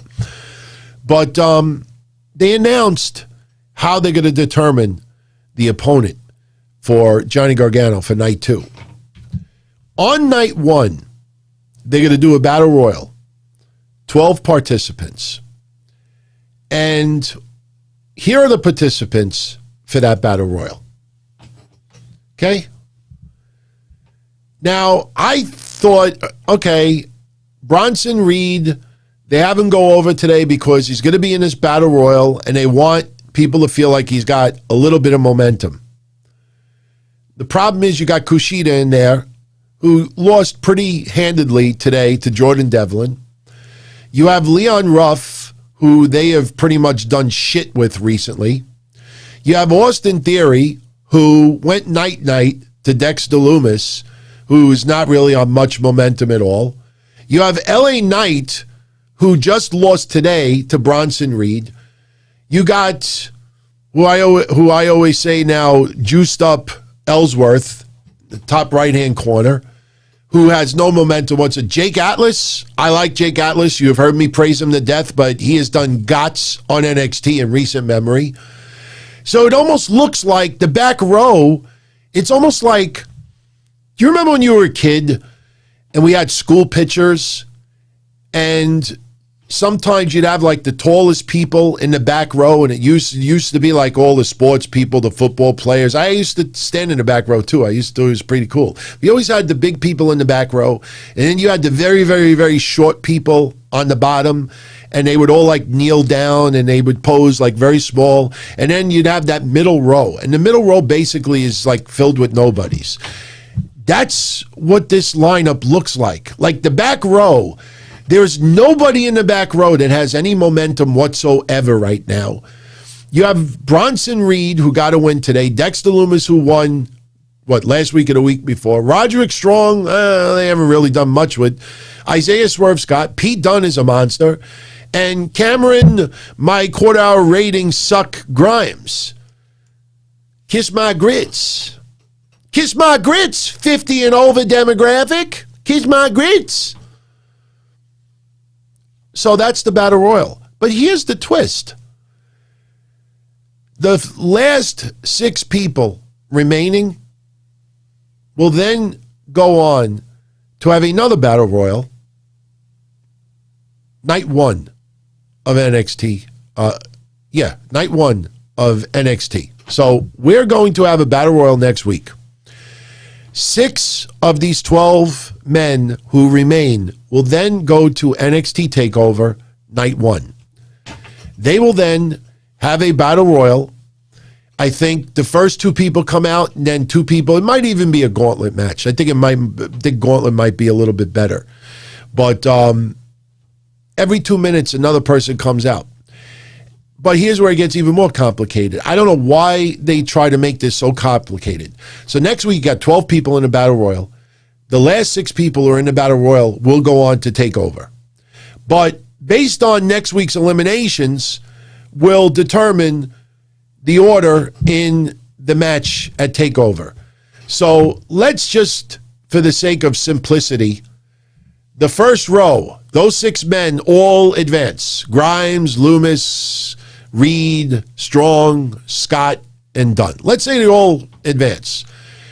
Whoever gets eliminated first out of those final 6 next week will be out there first for the match on TakeOver. And then you get the deal.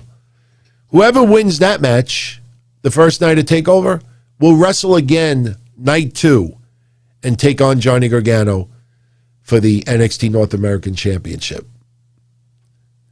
A hot mess, doesn't it feel like? Feels like a hot mess. Unless Mr. Loomis wins. Gotta put his face out there. But I got a kick out of Johnny Gargano tonight cutting that promo. He said, didn't he say, William Regal, your cocoa bananas?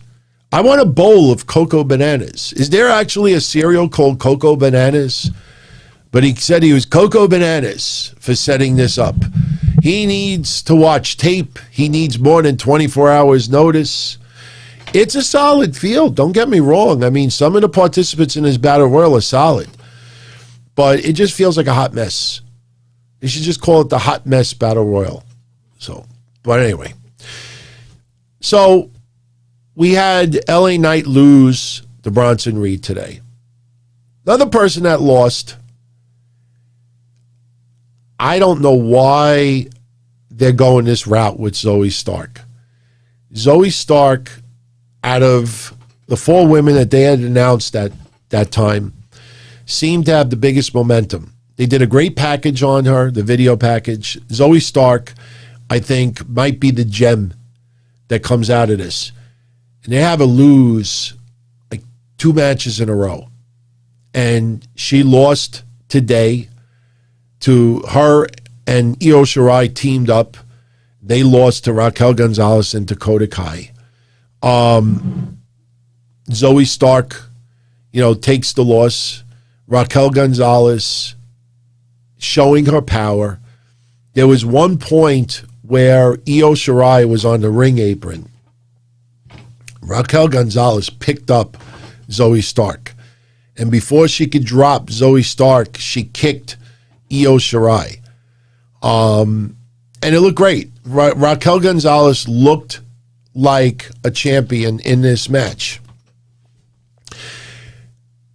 It was funny because if you go back and you look after the match is over, and look, Dakota Kai put on a great performance. Zoey Stark put on a great performance too, but, it just sucked to see Zoey Stark getting the loss 2 times in a row now. And it just feels like, that momentum has gone out the window. The LA Knight stuff, to lose clean, that feels like it went out the window. The Cameron Grimes stuff is fallen flatter than flat. The best you could do today is him trying to tell Roderick Strong we should have a new line of Undisputed Era merchandise. Think of all the investments. Think of this, think of that. Roderick Strong knocks him on his ass. I think next week. No, they're in the Battle Royal next week. So they can't even have a match one-on-one. I don't think. I thought somebody said something about them having a match. I don't think so. But, Roderick Strong, he's pissed off because earlier in the night, they showed footage that Kyle O'Reilly was at a dojo, a Gracie dojo, and I guess was training, and Adam Cole shows up, and they have this big confrontation. They're showing it like security cameras and everything. And Kyle O'Reilly is about to be interviewed about, what's going to happen with Adam Cole, and Roderick Strong shows up. And Roderick Strong basically tells him, kick his ass. And Kyle O'Reilly is basically, you could see that down the line they may do the Undisputed Era in a 4-way. They may actually do that because Kyle O'Reilly, it was, in his eyes, it was more about destroying Adam Cole than anything else. And Roderick Strong was left with, you know what? Both of you go to hell. Both of you beat the shit out of each other. Kill yourselves. He didn't say that, but that's pretty much what was left with. And then you got Cameron Grimes with this stupid, promo idea. It's just that story has fallen flat. Fallen flat. Because I said that with the vignettes. When he gets back in the ring, if it's just Cameron Grimes like before, with just some added money on the floor, there's a reason why Cameron Grimes' numbers were pretty lame last time. These segments are funny, but in the end, he's got to put it in the ring. And people are realizing that it's the same Cameron Grimes as before. So he gets knocked down by Roderick Strong. But Roderick Strong obviously is pissed off at everybody right now. Benjamin says, what were those things that look like dead bodies at the front of that Gracie place? I don't know. I've never frequented it. But, it might just be like for advertisements and stuff like that. James, funny joke, man. Funny joke. Yeah, because Kyle O'Reilly said there is no more us, because Roderick Strong still thinks that they could, salvage this without Adam Cole. And he said, this is between me and Adam Cole, me and him. And he said, you both could go to hell. So that plants the seed of Roderick Strong not even coming to save even Kyle O'Reilly from any of this stuff. But getting back to Raquel Gonzalez and Dakota Kai, after the match was over, you go back and watch it. It was wasn't weird, it was just goofy stare down. Like Raquel Gonzalez is in the ring, Io Shirai is in the ring, and they're just looking at each other. And, Io Shirai is, I guess, getting in her face about being the champion, is my belt and everything. But the rambling went on too long. And Raquel Gonzalez had this look on her face similar to like Powerhouse Hobbs. But she then picks up Io Shirai and drops her on the announcer's table. And it looked like the edge of, the top where the monitors are. It looked like the edge went into the bottom of her spine. It looked great on TV. And she was laid out, and Raquel Gonzalez is standing over her. This match is going to be, I hope it's one of the highlights of TakeOver, period. Yeah, look, Benjamin, they can rig the table to break, obviously. But I don't think that was designed for the table to break. I mean, that spot was nice. It did what it needed to do. Karrion Kross beating Oney Lorcan like this. I like that we're seeing Karrion Kross bring back some of his arsenal that he did in Impact that we haven't seen all that much in NXT. The big kick is definitely a good one, especially when you want to just stop in storyline the momentum of an opponent. Just kick him in the face. Just kick him and just knock him on his ass. But Karrion Kross with that running uppercut from behind. And after the match is over, he cuts a promo on Finn Balor. When the fuse is lit, there's no stopping what's next. And the fuse is Karrion Kross. Finn Balor comes out, and it was funny when Finn Balor came out. Oney Lorcan is just laid out on the outside of the ring area. But they get in their face, and Finn Balor is talking about drowning Karrion Kross, and you could see WWE is trying to do all these little innuendos, you're in the sea of blah blah blah blah, and I'm gonna drown you. It's it's, to me, it's just too scripted, but definitely building some nice heat there. So they will main event night 2 of NXT TakeOver. And a lot of feedback on the Raquel Io Shirai stuff. But so they built for their match in 2 weeks.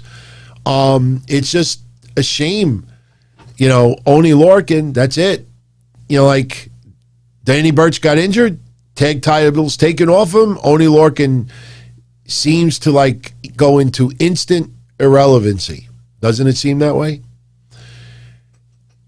Walter beating Drake Maverick in a matter of seconds. I thought we were going to see a couple of chops. Walter pretty much ended this, got Drake Maverick out of his misery almost immediately. And this leads to Tommaso Ciampa coming out. And Ciampa challenges Walter for the NXT UK Championship at TakeOver. And Walter accepts. Imperium beats down Ciampa. Walter delivers a fucking chop. Like I said, Walter's chops remind me of JBL's clothesline from hell. Or Stan Hansen's clothesline. I like Walter, man. Just something, look, he has had 5-star matches, in my opinion. I think you all agree that as well. That guy is just a freak of nature. He is something special. And I tell you, out of all the matches, probably Walter and Ciampa and Kross and Balor are probably the two at the top of my list right now. Walter is just amazing, man. There's a whole bunch. I want Walter in the Royal Rumble next year, and there's a couple of people on my list I just want to see him chop. And then I want to see high-definition slow-mos of their skin just going in 35 different directions from the chop. You know, I'd love to see accidentally him chop somebody's face. Remember since we talked about Rocky before, remember when they would do the slow-mos when they punch him in the face? And the sweat would be let him chop somebody in the face by accident. And you literally see like the bones in the nose just shatter, like just. We could fantasize, everyone. Shotzi Blackheart and Ember Moon, they were supposed to take on Jessie Camilla and Aaliyah for the NXT tag titles. Number one, you know, that match, I mean, we knew what the outcome was going to be. But Jessie Camilla is injured, so Mercedes Martinez took her spot. Remember, Mercedes was in the Robert Stone brand for a very short period of time last year. Didn't work out today. Match, 2 seconds and out. Ember Moon with the Eclipse on Aaliyah while Mercedes Martinez was outside, and they immediately cut to the back. You know, like you saw like Mercedes Martinez for a split second outside the ring, and that's it. Cut away. It's, you know, it was what it was. But it looks like we may get Ember Moon and Shotzi Blackheart versus Candice LeRae and Indy Hartwell at TakeOver, because they did have a backstage segment. You know, basically, LeRae and Hartwell issued the challenge. Jordan Devlin beating Kushida, which I got to be honest with you, I hated how quick that match went. I mean, Bronson Reed versus LA Knight, to me, went way too long. Way too long. I know the reason of them doing it so long is that LA Knight held his own, didn't get squashed in 2 minutes, but still, they should have cut that match shorter and just let LA Knight get disqualified. That's it. That's it. Bronson Reed gets the win. LA Knight has some heat, you know, got disqualified, and it's some nice heat to go into the Battle Royal. The hot mess. But we get Kushida losing to Jordan Devlin like this. Now I'm looking at the clock because we're going to close out tonight with Adam Cole and Kyle O'Reilly contract signing. And I'm looking at the clock, and we're in that seventh quarter. That if you follow me every week with the ratings, that seventh quarter is usually the quarter where WWE or NXT puts in that, you know, less than interesting content, takes a noticeable dive, and they don't get those viewers back on the main event. This time around, I got to tell you, probably one of the better lead-ins to a main event. Yes, Kushida versus Devlin was less than what I wanted it to be. But Santos Escobar comes out. He's got his title. Jordan Devlin has his title. We already know that they're going to have a title versus title match at TakeOver. But then Shawn Michaels' music hits. And it was good to see Shawn Michaels. You could see he's growing his hair a little bit. And he comes out. And we're wondering, why is he coming out? Doesn't say a word. Basically, Shawn Michaels goes to the ring, takes a ladder, and just slides the ladder in the ring. So now you realize that Santos Escobar versus Jordan Devlin will be a ladder match for the Cruiserweight title. And it did exactly what it needed to do. It was nice to see HBK. Really good segment. Didn't have to say a word. That was the best part about it. Just slid the ladder in the ring, and that's it. We got the ladder match. So, and then they close out, as we already talked about, Adam Cole, Kyle O'Reilly contract signing. You know, last week with the arrest stuff was hokey because, like I said, if you just think of legalities and police and arrest storylines and, you know, William Regal saying, if the cops drop the charges, I want you both in the ring. William Regal had Kyle O'Reilly banned from being in the building last week because of what he could do. So now in storyline, he almost runs Adam Cole off the road, gets arrested, and for some reason, William Regal thinks, oh yeah, now we can bring him in the building. But they had a great contract signing. Adam Cole killing it on the mic.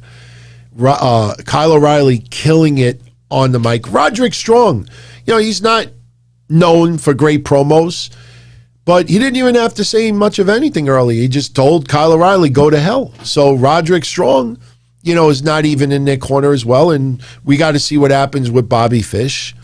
Don't know what's going on with him. But, man, I tell you, you could feel the tension with Kyle O'Reilly and Adam Cole. Kyle O'Reilly looks like someone who has lost it. They're not going overboard with makeup, trying to make it look like he's got bags under his eyes and black eye and, and you don't sleep and you just look disheveled. Kyle O'Reilly just looks like, I'm going to just beat the fuck out of you.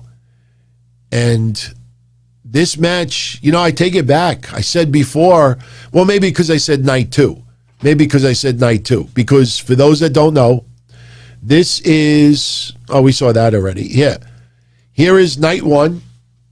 No, actually, that is night two. I think Cole and, is Cole and Kyle O'Reilly night two? Because they didn't say it. It's got to be night two. I would think it's night two. Did they say if it's going to be night one or night two? I don't know if they actually clarified that. But as of right now, night one, which will go up against AEW, it's going to be Io Shirai defending the women's championship. Okay, it is night two. So, yeah, so for night two, man, I take that back. Cole versus O'Reilly is first on my list, then Kross and Balor, and then Ciampa and Walter. And Ciampa and Walter's on night one. So, I'll tell you, both nights look freaking solid. So, night one, we have the Women's Championship, the UK Championship.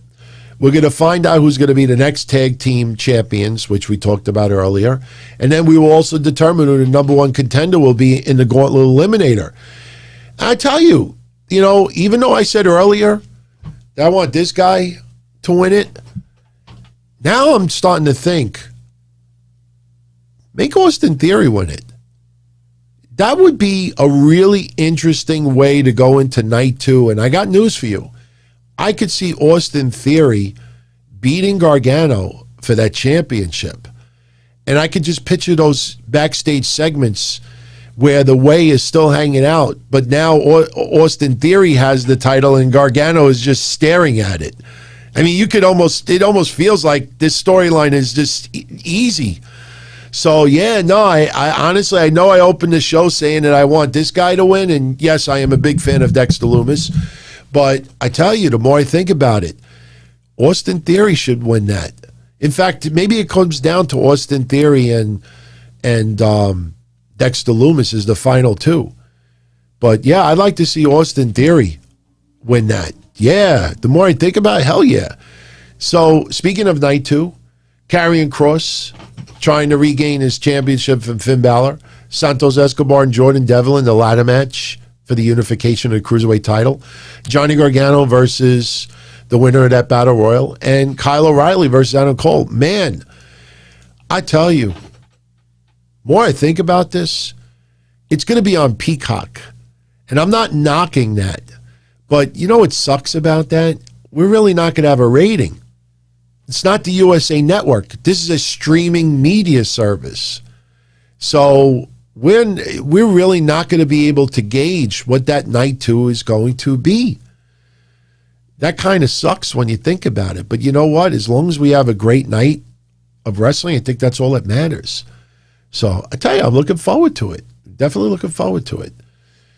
So with that said, we are right at the 2-hour mark, which is pretty cool because I definitely didn't want to go over 2 hours tonight, especially with this shit. And I tell you, great conversation with all of you out there today. Got my mind off of this stuff. You know, it's not pleasant to have, a nice little, burn. The cream was cool. When they rubbed the cream on early, the burn cream, it was cool. It was like, that felt good. Then the coolness goes away and you just got that raw, deep pain, man. But I'm going to jet out. I'm going to put this online for everybody to enjoy.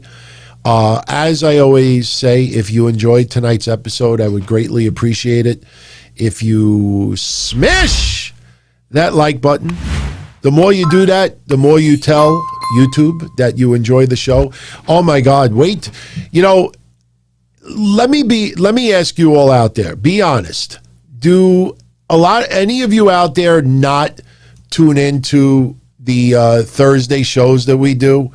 Because I wanted to share this with you if you want to go see. Just a little teaser. Yes, I posted this on Twitter earlier, but you know, I've been telling a lot of stories about yours truly and indie wrestling over the years, and I've told stories about things that I've done, segments, storylines, and now I have gathered enough courage to share this stuff with you, and people are now starting to realize that all the stories that I told are true, and now I'm backing it up with video.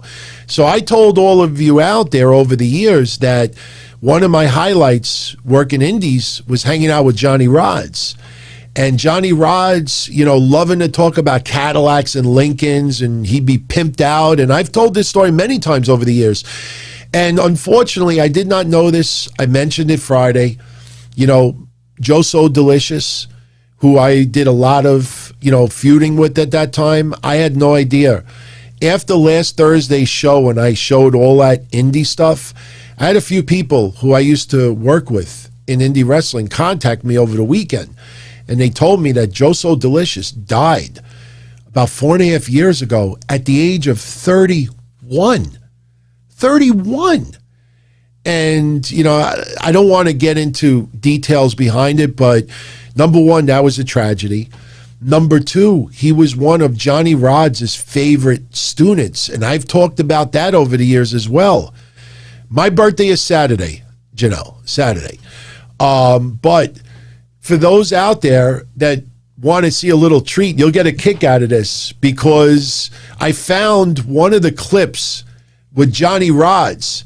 And the best part about it is, hang on, let me just put this ready for cue. The best part about it is you'll see me make a little cameo, and then, you know, when I talk to, I mean, you don't really hear me cutting a promo all that much, but you'll hear the joke that I used to say, like the announcer there, like when it was my birthday, he was going to blow out the candles, and I said, you want to blow out the pink candle? So he makes a comment about Reefer's hat, and I would always try to throw like sex jokes with him, and you'll see it. But again, this is only 2 minutes long, but if you want a little teaser as far as what you're going to get tomorrow, because it's going to be about 20-30 minutes worth of footage. And check this out, you'll see Johnny Rods, you'll see a little interaction with him with Joe So Delicious, and you'll see a cameo by yours truly. I fucking laughed my ass off when I saw this. Check this out. All right, this is Johnny Fitzwater. It's my honor and privilege to be here with this man, a living legend, Johnny Rods. Now, Johnny, you have a whole slew of students in this title tournament. Any thoughts? All the thoughts are good. Matt Daddy Flex is okay. Everybody's okay. But you know what? He always pimping. One guy is not holding his good, and that's the one and only Joe So Delicious. You know, he listen his respect to me. Like, hey, wait a minute. Hold on. Tell you what. Ah, yeah. Oh my God. Cracked his freaking drink over his head. You know what? You know what, right? What?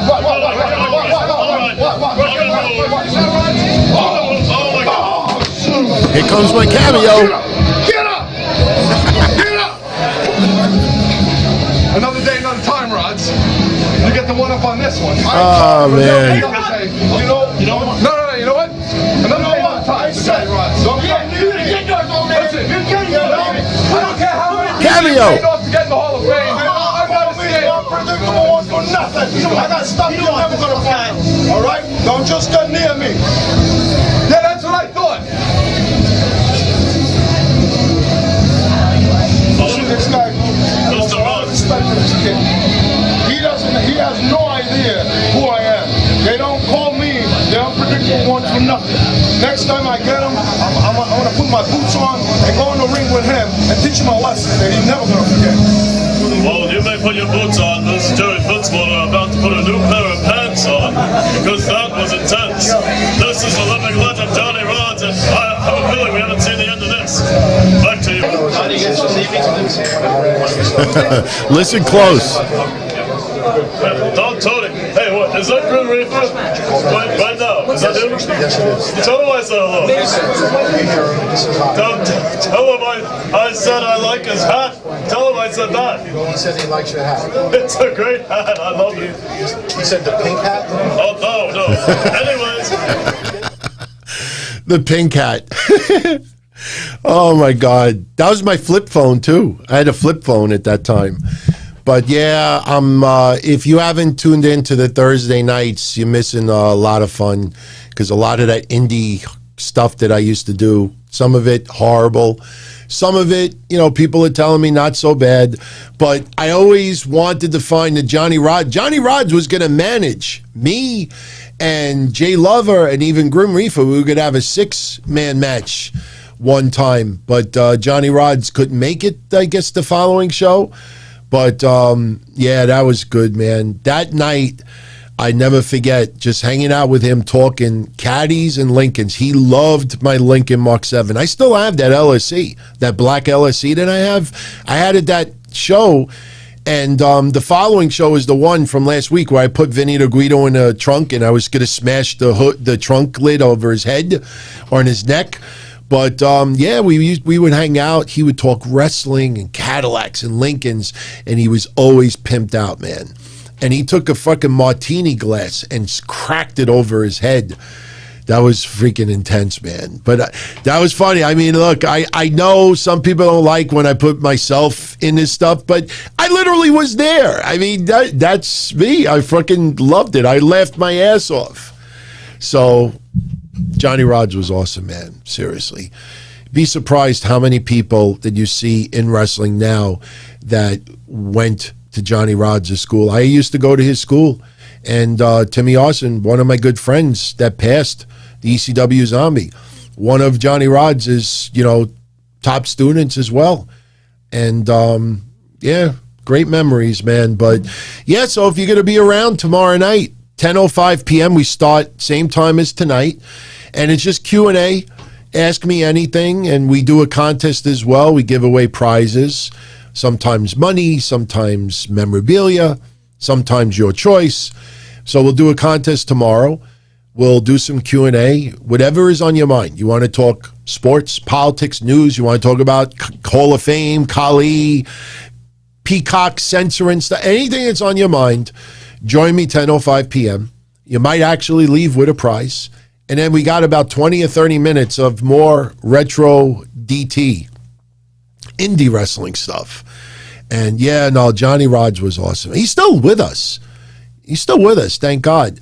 But I tell you, it was so much fun going in. The first time I met him, I said to him, I said, my God, I said, you don't know. I said, back in 1983, I'm at Ridgeview Grove Arena with my grandmother watching you wrestle. And that was 2008. So I saw him in person 25 years before. And he was tremendous at his school. He offered me to train at his school. Obviously, I would have had to pay for it, but I would have just taken up space there. I mean, the people that came through Johnny Rods' school, you look at that, I mean, there's a reason why he's a Hall of Famer. He's a WWE Hall of Famer. Johnny Rods, awesome trainer, man. And you don't know what the privilege it was. Like I said, me, nobody. And how it broke the ice, he saw my black Lincoln Mark 7. And he said to me, brother, that's your Lincoln? I said, yeah. He said, oh, my God. And he's talking about Cadillac Coupe de Villes and how he used to pimp back in the day. And, I told him about my green car. Remember Scumbag Alley, those stories back in the day? For an hour and a half, just talking that stuff. It's awesome, man.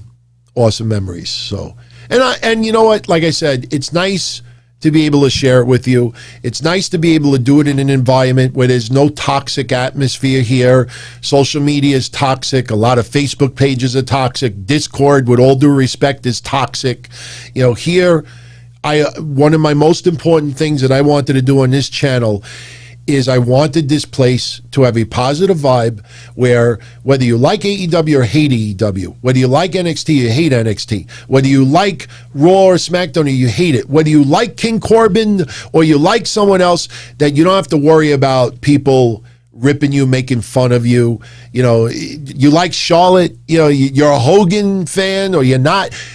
Everybody respects everybody here. And that was not easy to do. You know, it's not easy to do, and it's still not. But it's not always going to be cake and ice cream, rated G, everybody gets along, kumbaya. You know, it does get a little intense. But here is an area where you can hang out, talk about whatever. We could laugh at each other, you know, in a lighthearted way. And just a great vibe and great environment. And, you know, I don't like comparing shows, because Monday is mostly a Raw recap. Wednesdays is NXT and AEW and anything else, you know, indie I want to bring up. Fridays is ratings, quarter-hour ratings, SmackDown, if pay-per-view predictions.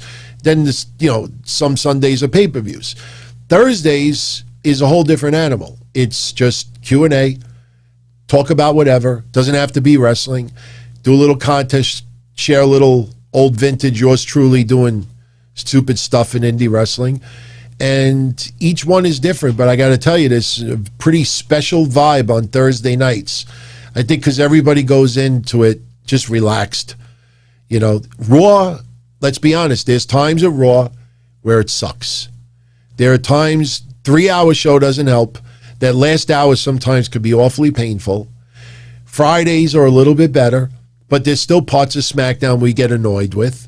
Wednesday nights, there is something to criticize with AEW a little bit and NXT a little bit. There's a lot of praise as well.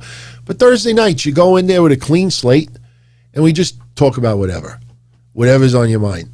And I tell you, probably the coolest thing over the last 2 weeks is helping some of you out there set up vaccine appointments for yourselves that had no idea or had a hard time getting them online, or some of you trusting me so I could get appointments for your family. And there's a few people that are tuning in live right now that I helped get vaccinated. And this offer will stand. If any of you that live in the United States, I can't do it overseas, but if you live in the United States and you qualify to be vaccinated and want to be vaccinated, I respect those that don't want to be vaccinated. But if you live in the United States, you want to be vaccinated and you qualify in your state, and you just seem to be running into roadblocks, you can't seem to find an appointment, you know, email me, dontony@dontony.com. Just give me your name, your town, and the state. So at least I can see what the guidelines are and what the outlets are. And then I will, you know, do, you know, everything that I have to do. And I've had people set up people appointments. They went to the house and got injections done, people's families. So I want us, the quicker we get this virus out of here, the quicker that we could all hang out in person. I definitely want to meet some of you crazy in person. So it'll happen. It'll happen. So I'm going to jet out of here. So I appreciate all of you stopping by, hanging out for a little bit. Post your comments in the comment section. Anything we talked about tonight, anything that you want to add, agree, disagree when it comes to AEW NXT. Your thoughts on the NWA pay-per-view and their first episode of Power coming back. Yeah, we'll talk about it. And then catch me tomorrow night right here, 10:05 p.m. Eastern. Oh, one last thing, just a reminder, and I'm going to have to do this every show until next week. Next weekend, I am taking a 4 to 5 day little mini vacation. I do that every couple of months, you know, even if I just do virtually nothing. Me and my fiance are going to go out of state, and we're going to relax for 4 or 5 days. So that means next Friday, which will be April 2nd. Yeah, April 2nd, next Friday, I will not be around to do a show. I will be here for Thursday. Yes, it's April Fool's. I might do an April Fool's on somebody that day, but for the most part, you know, when I say I'm really not going to be around next Friday, I'm really not going to be around next Friday. So, but yeah, so just a little programming note. But yes, Phil, thank you. Everyone, don't forget, smash the like button if you enjoyed the show. If you notice, for about 3 or 4 weeks, I haven't told anybody subscribe. If you want to subscribe, you know how to do it. You hit the subscribe button. I don't want to push that on anyone. As long as you tune in every week, that's all I could ask for. But I do notice the numbers starting to creep up a little bit, and big shout out to everybody who is new. It's amazing. Next year will be my 25th year doing this stuff. And it's amazing to do it for 24 plus years now and still have people who have been following wrestling 10, 20, 30 years saying to me, never knew about your stuff before. Never heard of DT, KC, never heard of Breakfast, never heard nothing. And they just get it on a recommendation. So much love, much love. No Shotzi dump on the chest, DT? No. I like the segment they did with Shotzi today. It's nice. I mean, it's not that they humanized her. I think they made her so much as a character with the howling and everything like that. Seeing her cry when they won the tag titles, that was real emotion.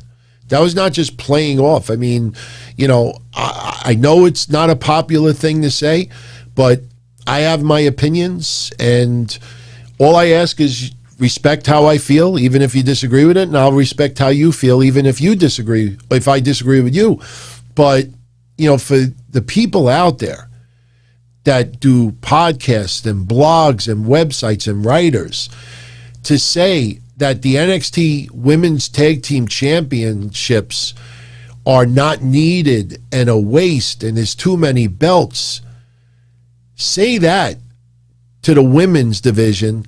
Say that to the women's faces, that other than Io Shirai's belt, that they have nothing else to gun for except for, usage on television. The women, that's what happens.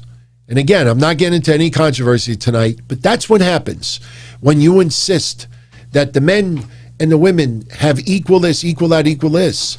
I'm not complaining, because there is a shitload. I think right now we have more talented women as far as in the upper scale of talent in the ring, better than in my lifetime. We've had the Medusas, we've been extremely talented as well, but there weren't enough at that time. Or there was always something missing. But for those women, this is something for them to gun for. Candice LeRae and Indy Hartwell, Shotzi Blackheart and Ember Moon, Dakota Kai and Raquel Gonzalez, probably not. They're going to start planting those seeds further of a split. Especially they think Raquel Gonzalez solo is money. But, this is something for the women to go for. Tag team championships. So, it is what it is. You don't want them to have it, take away the men's as well. So, yes, I will agree. There are too many belts in wrestling. Way too many belts in wrestling. But everybody should be able to go for something.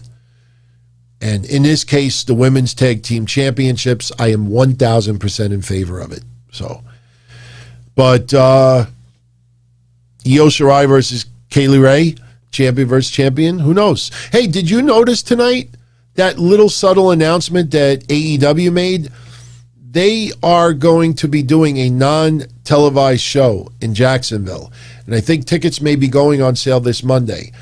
I know the way they worded it, we're going to do a non-televised. That's the return of house shows. That's it. That's the return of, they're still staying in Florida right now. But this is the start of doing more events, getting paid fans, getting some more revenue, getting some wrestlers ring time. And it's not going to be televised.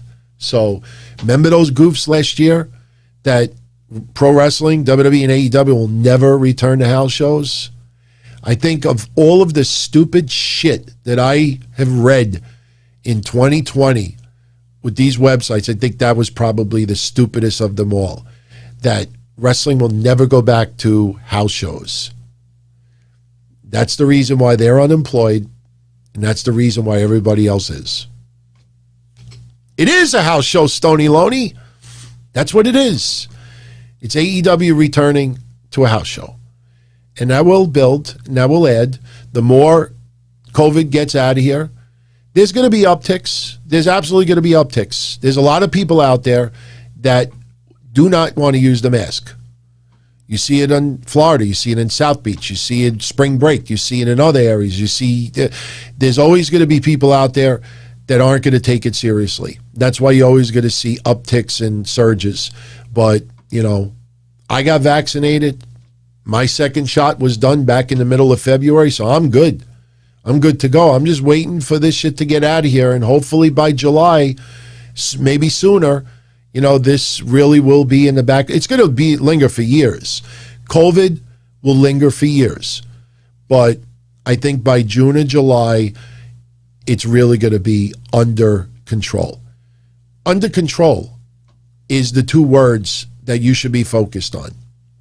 Not eradicated, not pandemic over, just under control. It will be something that'll linger, but if it's under control, you know, we should be good to go. So, and I hope for that for every country, for everybody tuning in, because I know there's a lot of you overseas right now tuning in. Everybody, I hope that for everybody, not just here in the United States. But all right, everybody, let me get out of here. I appreciate you all hanging out tonight. And once again, if you're around Thursday night, join me and our great cast of chat room characters, because the discussions are always interesting on Thursday night. So, all right, everybody, good night. Much love as always. And I will catch you Thursday night, 10:05 p.m. Eastern.